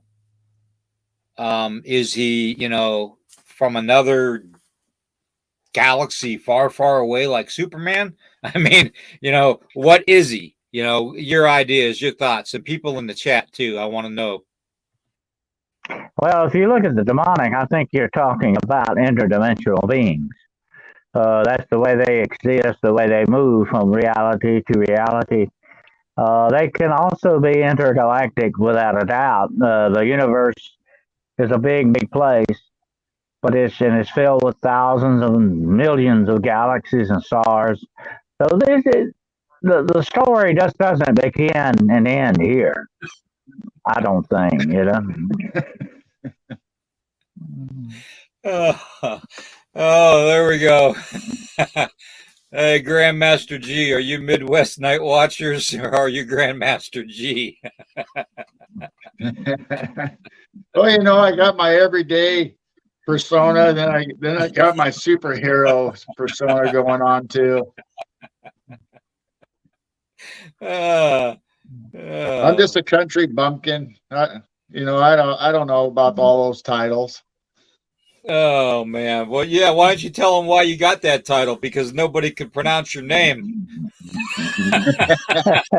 Every time I go on a show or talk to people, you know, I say it's like just call me G. You know, because I don't want to go through the whole Gerald, Gerald, Beryl, whatever Gee, they're going to say.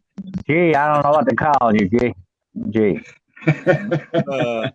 Rocky wants to know from the UK, and thank you, Rocky, for being here. You know, God bless you for being here, my dear friend. And I hope everything's going great in the UK for you. You know, Rocky, while a gargoyle is a demon in my book. I'm sorry, but that's what do you say, William? well, I mean, gargoyles. You know, we all know about the mythology about them being put on buildings to protect buildings and all that. A lot of them are used for water runoff, and you know you see them spewing water out of their mouths like a gutter when it rains.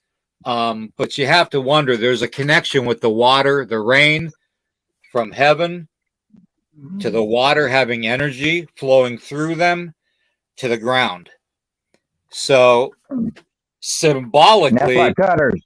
That's yeah, what gutters are for. Yeah, yeah. but the main emphasis of the gargoyle is to fool other demons. It's a demon to fool other demons. Right, but You know.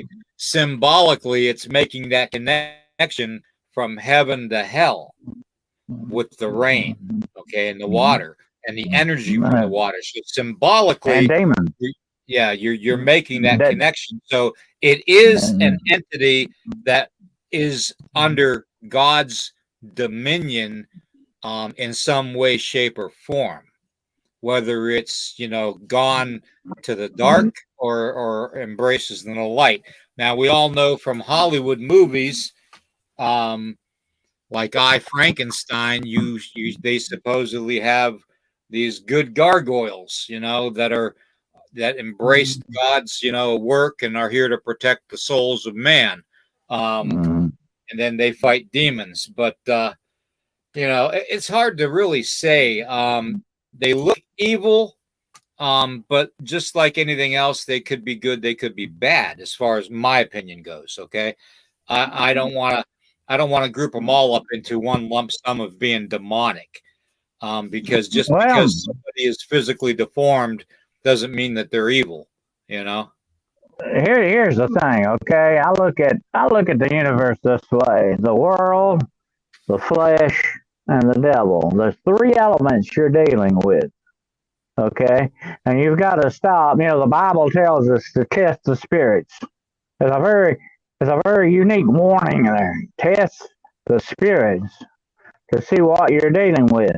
And they fall into three categories: the world, the flesh, and the devil. The devil being supernatural evil, the world being the creation around us, and the flesh is us. We are inherently evil, unfortunately. In our being, we have that element of good and evil in us. You know, we can do good things as human beings. We can do some very bad things as human. Believe me, I've seen it. Okay, firsthand as law enforcement officer, I saw it every day. We can see what humans do, but sometimes the devil influences the flesh. Okay? You run into that problem.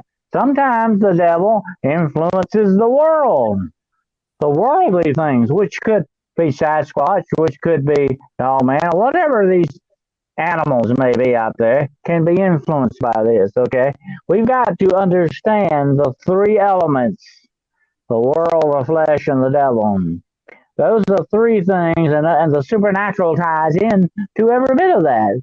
We can have supernatural things happen to us. What is more supernatural than God, by the way? Can you answer that question? Nothing. God is supreme supernatural being. Um, so you've got that element there, but I always look at it that way. What are you dealing with? Are you dealing with the flesh, which is us? Am I seeing this the right way? Is my perception right? Or are you dealing with the world? Is this an animal? Is this mountain lion going, act like a mountain lion? This is the world. Or is it the devil? Is it an evil? Is there an outside inhumane evil that sometimes influences every bit of this? You got to look at it that way, and understand what you're dealing with. Yeah, I want to go back to the Mothman. I don't really think it's in the same category as a gargoyle. I mean, there are some similarities to them, but I think the Mothman is a total separate entity. But I do believe, and kind of lead towards what I said a few weeks ago, that I think that, what if it's a vampire and it, instead of turning into a bat, it turns into the Mothman? It looks more like that would be something that a vampire would turn into to fly and go, if you go with what the old stories and the myths are. That's a good connection.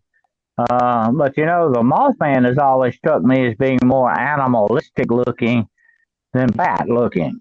To me, take a look at that. That looks more like what I would say a streamlined gargoyle or demonic thing would look like. It's that bat-like appearance. That's always been described that way as demonic or vampiric. Mothman kind of, I don't know. I have a feeling when you're dealing with Mothman, he's more animalistic. He has more of an animal cast to him, although it may be insect. He was never actually ever described as a true insect-looking thing. But they just tagged him with that name, Mothman. Like I said, that was tagged by some newspaper guy who gave him that name. He was never described actually as a real moth kind of looking thing. Well, what if the Mothman is excuse me? What if the Mothman is basically just like an avatar? What if the Mothman and entities like him that are interdimensional or even supernatural in nature are just avatars for another vessel to come through into this realm? No, that's true, William. We know that the demonic can take images. I told you that before about Slender Man is now a demonic entity because they took that image and made him that way. Right. The rake is the same thing. The rake was made up online. It's actually, the rake was an actual thing made up online, just like Slender Man. But now I believe it is utilized by the demonic because they take these imagery. It would not surprise me if they took the image of the Mothman to use for their own purposes. Look how many, the Mothman, we tend to do something wrong here when it comes to the Mothman. We centralize him only in West Virginia. That's not true. He's being seen everywhere. Look at the many Mothmans that's being seen in Illinois, around G's neighborhood. You know what I'm saying? He's everywhere. I've got reports of him being seen in Georgia. Yeah, he's been seen in Japan too, around Fukushima, where they had that nuclear disaster. He's been seen around there. So he's been seen. I think he is a demonic image. I think it's an image the demonic is using. Just to clear all the stories, I have not been flying around Chicago. Mhm.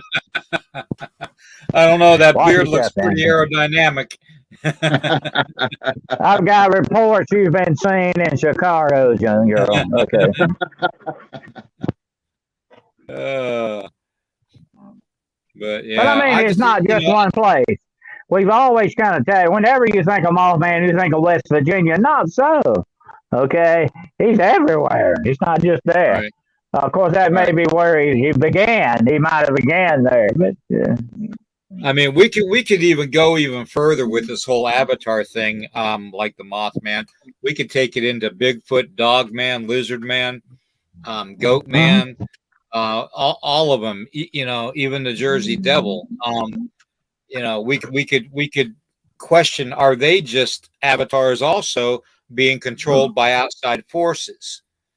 I think So it's very interesting. I think it's very interesting way when you look at Goat Man, how very close the resemblance and his attributes and everything are to the god Pan, who is an ancient god worshipped by many nefarious satanic cults and stuff. Look at the connection there between the god Pan and Goat Man. yeah, I would say they're almost the same thing. You know, yeah. Now, and would that not be a perfect avatar for the demonic to use? yeah, we actually had here locally, and I mean locally, I mean within the like a 2 hour radius of where we live, several sightings of the Goat Man, and one of the sightings that we had was a gentleman coming home from work from West Virginia, um, and he basically said that he got to a certain part in the road and he got this really overwhelmed feeling of just needing to get out of there. So he kind of stepped on the accelerator of his vehicle, and the road that he was coming across, all of a sudden, this mist appeared on the passenger side of his car, and out of that mist came the Goat Man, and the Goat Man was running along the side of his car, trying to open up the door handle. Now, thank Ah, goodness the door. Thank goodness the door was locked. But is this a case of a supernatural entity trying to get into the vehicle? Because you would think that a ghost or a supernatural entity would be able to put themselves in the vehicle without having to open the door, or right. was this a flesh and blood creature coming through a portal to try and get to this subject, this person? You know? Well, you got to look at the main emphasis of this story. This thing was moving at a speed that would be incredible even for a cheetah to do. Okay. So what you're looking at, to me, William, would not be a natural entity. It's more supernatural in that respect. But let me say one more thing about the supernatural. It's a strange thing about doors and the supernatural. Sometimes they can force their way in certain doorways and certain doors. Sometimes they have to be invited. Think about that a minute. You have to let them in. Uh, there's an interesting connection between doorways and these things in that respect. But it sounds more supernatural to me. What do you think, Earl? Yeah, I don't, you got to wonder, whether some of these things are, you know, physical, blood. And then there's dimensional people, or is it like animals or cryptids that have, you know, dimensional abilities, or just like in the paranormal, some of those things are spirits, and float in and out. So we got to kind of try to figure out what you're dealing with. Obviously, the Goat Man story you were telling, William, has had to be flesh and blood because he was actually physically there trying to open the door. Mm-hmm. Well, that's like when I look at Sasquatch, Bigfoot, whatever name you want to give him. I just got a feeling of a more natural kind of an animal or being. Okay. Although he may have a spiritual connection, you know what I'm saying? He may have a spirit about him, which I believe he does, because he's a living soul kind of thing here. Okay. But I have a more natural nature feeling about him. than I do as if he maybe came from some other weird dimension, or he's demonic, or whatever. That, there's certain things that just don't strike you that way. Like I said, that classification of the three things, the world, the flesh, and the devil thing. He just strikes me as more of a worldly thing. You know what I'm saying? In that respect. But when you run into something like Goat Man, come on, let's look at Goat Man. That's a half man, half animal that you're talking about here. Okay, now let's look at Dog Man. We call him Dog Man, but he doesn't have facial features like a man. He doesn't have fingers like a man. He just walks like a man. That's the only reason why we call him a dog man. Okay, he looks like a dog, walking like a man. That's if you want to put it that way. Yeah, That's more natural in some ways than a goat man, because that's a half man, half thing that just don't belong in nature. Yep. No matter which way you look at. Yeah, I can walk like an Egyptian. That doesn't make me Egyptian. That doesn't make me an Egyptian. Right. Yeah. If you can quack like a duck, you might be a rat, kind of foolish, into believing you're a duck. But, I think most of these cryptids though have to have some kind of dimensional ability. I mean, because I don't see Mothman flying from West Virginia to Chicago. And there has to have some kind of portal or dimensional abilities. Well, Gerald, I think there's more than one Mothman. I think there's more than one. There's not just one. Like there's more than one Goat Man. There's more than one Sasquatch. There's more than that in this thing going on. Then wouldn't it make sense that they are just like avatars then? I would think so, that they can use that, but there are more of them. There's not just one kind of okay, let's say if they're demonic and they're demons using the avatar. There's plenty of demons out there that can use that avatar, so that makes it more than one, in that respect. Right. To me.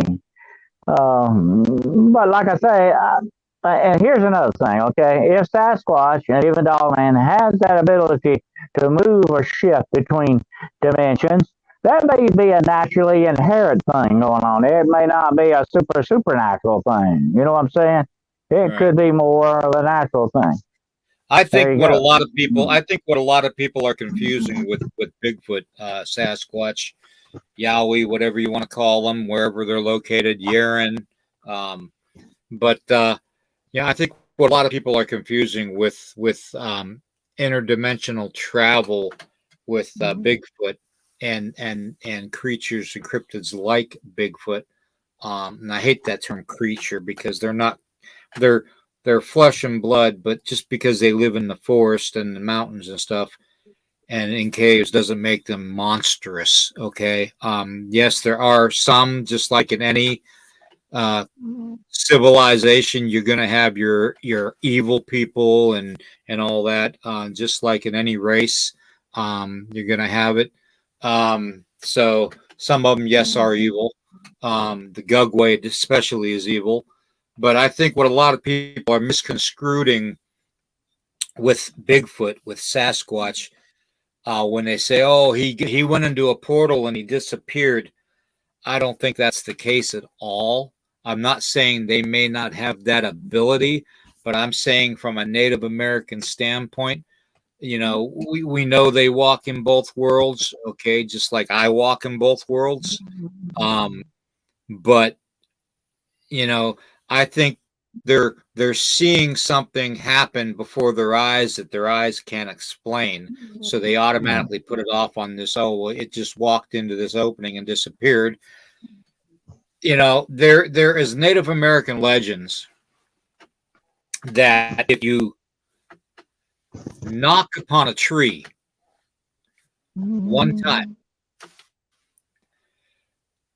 the spirit of that tree will come out, and you can ask that spirit of the tree one request. Okay.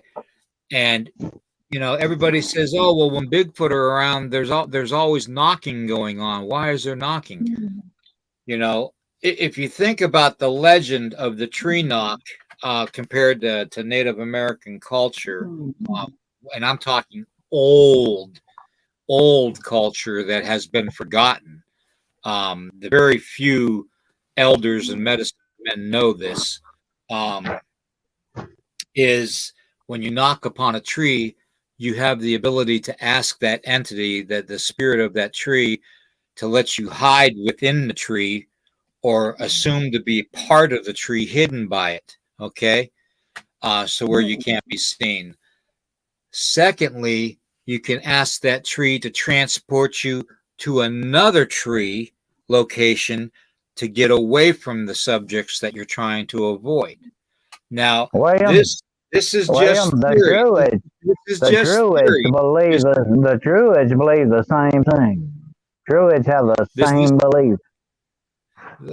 but and it's just, it's just old legends is all it is. Okay, so I have no factual proof to back it up whatsoever. I don't go out to the forest to knock on a tree and crawl inside it. Okay, I've never done that. Okay, I might try it now, but I have no factual evidence to back it up, so don't take me at my word on it. This is just very, very, very old forgotten legends of my people. Okay, and I just That's fascinating because the Druids believe the same thing. The Druids have the same belief. They would knock on the tree. That's where you get the thing. Knock on wood. That's supposed to be a good luck thing. That's where that comes from. The Druids, go look it up. The Druids have the same basic belief in the spirit of the tree. It's called the spirit of the tree. And yeah, and then that would make, that's like I say, was my experience when I saw Bigfoot disappear behind that tree and not come out on the other side. He didn't go up it. He didn't go in a hole in the ground. He didn't come out on the other side of that tree. And I've often thought about that. I've done my research on what you're talking about there. If he didn't go into the tree. yeah, exactly. Yeah, and like I said, it's just, it's just old legend, and I have no way of proving it unless I go out and do it myself. But you never know. I mean, there is that possibility that is happening. But I'm kind of curious to see what people in the chat think about that kind of a connection. Well, Sasquatch has always been reported from a lot of people that, once they go behind a tree that they disappear. So if they're truly an indigenous person or entity and they have a well connection with nature, maybe they do knock on the trees. Maybe that's the tree knocking that you hear because they're going in and out through if you want to say portal or through a tree. And not too long ago, I remember Jessica and Barry Little talking about that very same principle that, whether a tree is a portal or not. Well, the Fae have always had that legend about trees being a portal. Look at the elves in the tree making cookies. There's always been that aspect. That's where they got that from the Druids. The Druids would knock on the tree to get the attention of the spirit of that tree.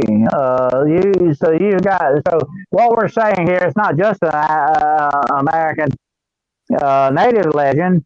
This may be found worldwide.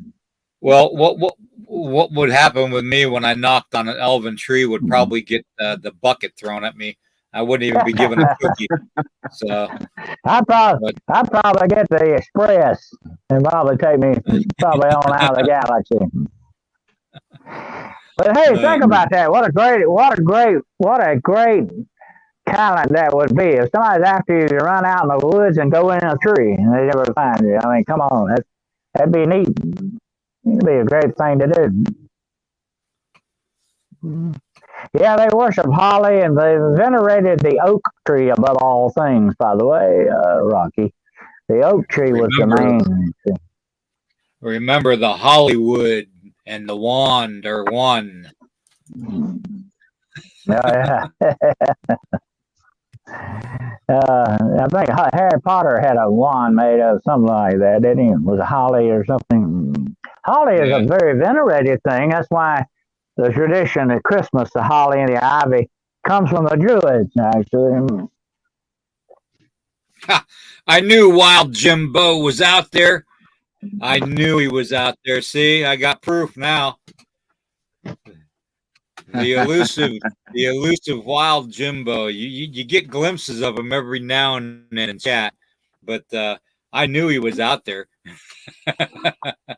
But you know, a lot of supernatural stuff are connected to trees. Look at the nymphs of the woods; they lived in the trees. So you have a big supernatural connection with trees. Yeah. But I often wondered about that with the Sasquatch I saw. I mean, he just went, and I wish you could have been there to see it. He just went like behind this big oak tree and it never come out. I mean, I was standing there. There was no way under God's Son he could have walked on off or went anywhere without me seeing him. Yeah. So to me, that's what astounded me. You know, the only thing I could say, he had to go in the tree. He didn't go up the tree. He didn't go off down in the woods. I could have seen that. Here's what I said. Here's what I came to the conclusion. I've said this often to people.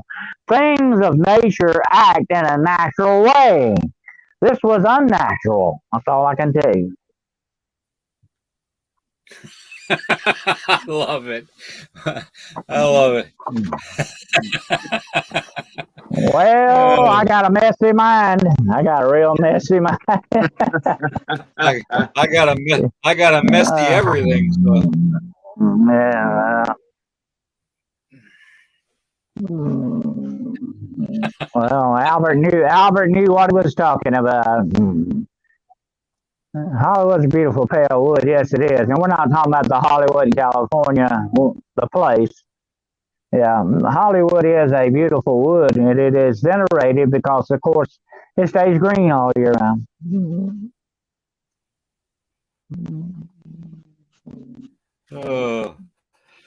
Yeah, I just think that's fascinating with the whole tree legend and stuff. Because when we do ceremony, and we're near trees during ceremony, and usually we like to have a representation of a tree around us in ceremony, if we can. They're getting scarce nowadays because as quick as they're cutting them down to build these cheaply made homes, the power that comes from that tree, the connection from the root ball and the top of the tree connecting the heavens to the earth, such a powerful force. And yes, you can open portals where there's a tree. Yes, you can open portals where there's granite boulders. Yes, you can open portals in water, especially traveling water like a river or a stream. You can open portals in a lightning storm. There's so many ways to open portals. As long now, what's the connection? What's the connection? The connection is nature, the power of nature. Yeah. The energy coming from it is definitely the connection. So, anybody that knows about the Native American ceremony knows that. We call it rock medicine. We call it tree medicine. There's so many different aspects of the spiritual power of things.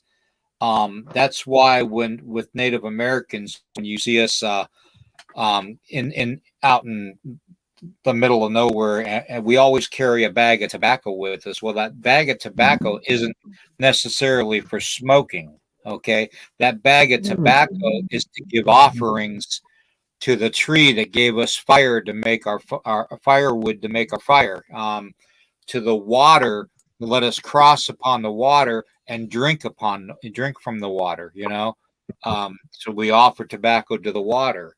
It's a way for Native Americans. all these things we cannot live without. Yeah, yeah, and it's a way for Native Americans to say thank you. So and that's why we have more of a connection to the spirit world or to cryptid creatures, even. Okay, because we grew up knowing that. We grew up hearing those stories and practicing those beliefs. Okay. So, whether That's why, you're. William, that's why you respect things so much, because these things were so important. They were part of our lives, part of our very existence. How could you not respect? What's another word for respect, by the way? Love. Yeah. Yep.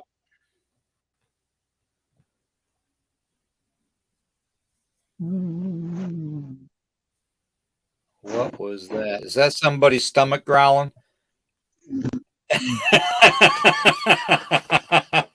I have no idea. I thought maybe it was one of your guys' dogs. I don't have a dog in here. Oh. Dennis, is your dog next to your Pete? He's supposed to be in the other room back there somewhere. I don't know. He's probably getting into something. He probably he is. found Dennis. He found Dennis's He was in here. NyQuil. He was in here a few minutes ago. I don't know where he went. I better go check on him, I guess. He found your NyQuil, Dennis. Yeah. Cookie Cutter Homes. Yeah. Yeah, true. Yeah, all that pressed glue together wood.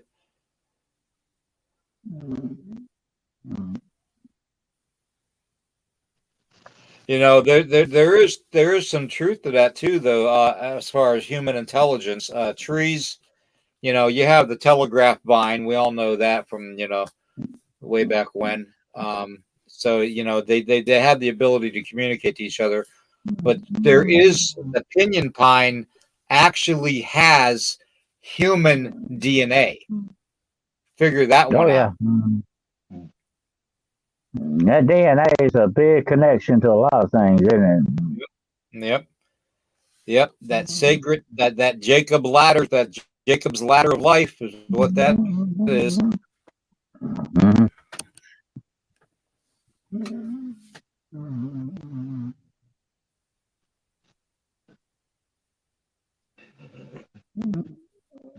But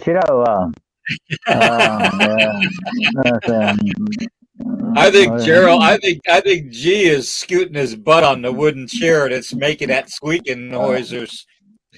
I have just a regular computer chair. It's not. It doesn't make any noise.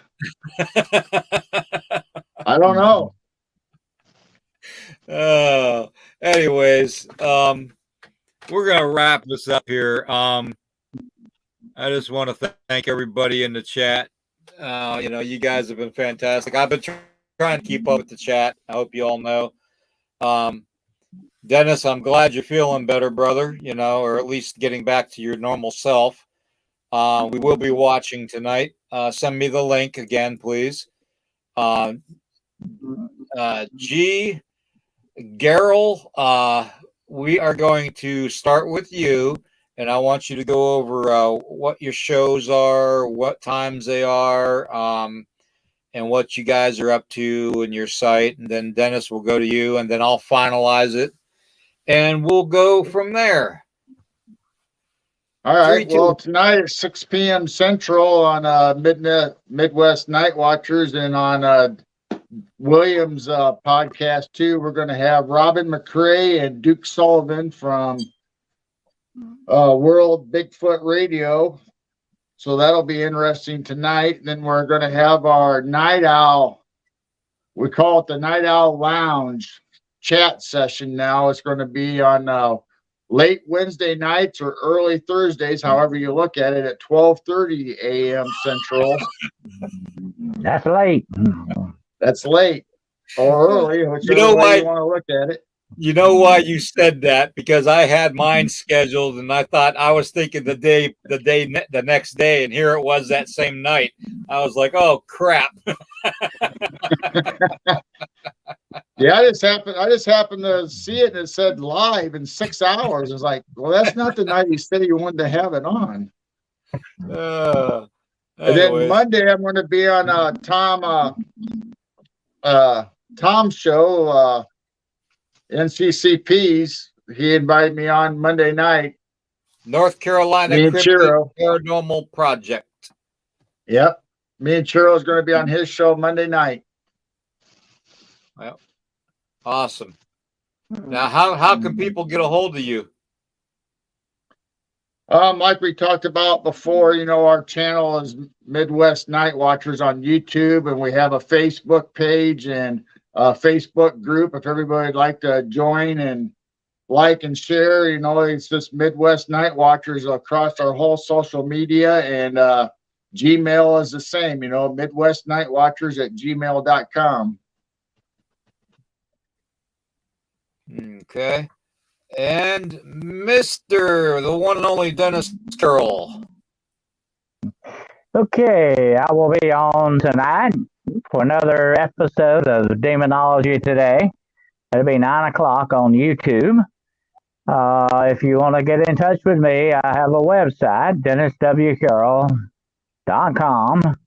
You can also get in touch with me via Facebook on my group, which is the American Institute for Paranormal Research and Investigation. There's a Facebook for that if you need to contact us that way. And if you have any other questions, you can get me at ghostwolfdc@gmail.com. Okay. I want to thank all of our moderators. You all had fantastic. Very, very proud of you all. I want to thank Rocky for being here from the UK. I want to thank Ozzy Sue and Tombstone and everybody being here from Australia, representing Australia, and Jersey from Germany. All you guys are fantastic. You're part of the Weirdo Warrior family. Never forget that. We love you all very much, and we look forward to having this Saturday morning and Sunday morning time with you guys. And we're going to do it again next weekend. So look for us. Follow and subscribe to Nighthawk High Strangeness podcast channel, YouTube. Follow us on Facebook, and Instagram, Twitch, Twitter. We're on all of them. Okay. The only one I can't stream on right now is Rumble and Truth Social. For some reason, they only allow me like a 5-minute stream. But anyways, that being said, new shows come out. Like I said in the middle of the podcast, we have this Midnight's Monsters previewing, where Dennis and I will be walking you through some of the very, very evil things that these cryptids tend to do. And we're starting it off with Devil Monkey. Okay. So we will be discussing the Devil Monkey on Midnight Monsters. Okay. Yeah. Darn devil monkeys. Yeah. And so we're going to be starting off with that. And then following that, we've got Friday night, we've got Becoming Monsters, which hopefully all three of us will be on there. If not, it's understandable. But I'm going to try to bring a special guest on if I can get him to come on.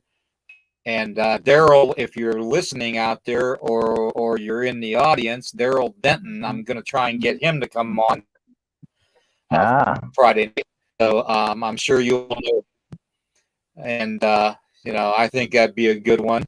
But yes, we've got so much going on, guys. Like I said, I'm trying to get this podcast together with Steve Stockton on the missing persons special. I'm trying to get Elon Musk to come on for a special AI technology podcast, which is going to be phenomenal. Because let me tell you, AI is not good. Okay. And even Elon Musk has come out and said that too. So not that it's not good, but just that we're going into it blindly. But I want to thank my wife Tracy out there for helping out and putting up with me and the podcast. So but and I want to thank my host Grandmaster G, and we got to come up with a nickname for you, Dennis. We got to go with I was going to say I'm a humble guy. I'm a humble guy. Just call me the legend. Okay.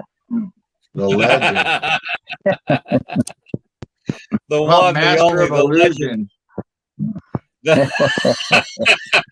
What did he say? Master of delusion? No. I said illusion, not delusion. I could be Grandmaster D, but I might get confused in there. Grandmaster D. Yeah, there you go. Grandmaster D. Okay. So this is gonna get confusing. Anyways, just put Night Stalker down there by his name. That'll be a good one. There we go. There you go. Night Stalker. Definitely. Dennis the Night Stalker. There you go. Dennis the Night Stalker. Yeah, the Night Stalker. That has a good ring. Yeah, that has a good ring to it, actually. Dennis the Night Stalker. I like that. Well, I'll put that on next time. Definitely. Night Stalker. Okay. There you go. That's good. All right, guys. Thank you for being here, guys. I appreciate it. I love you both very much. We love everybody in the chat. We look forward to you guys every time we come on.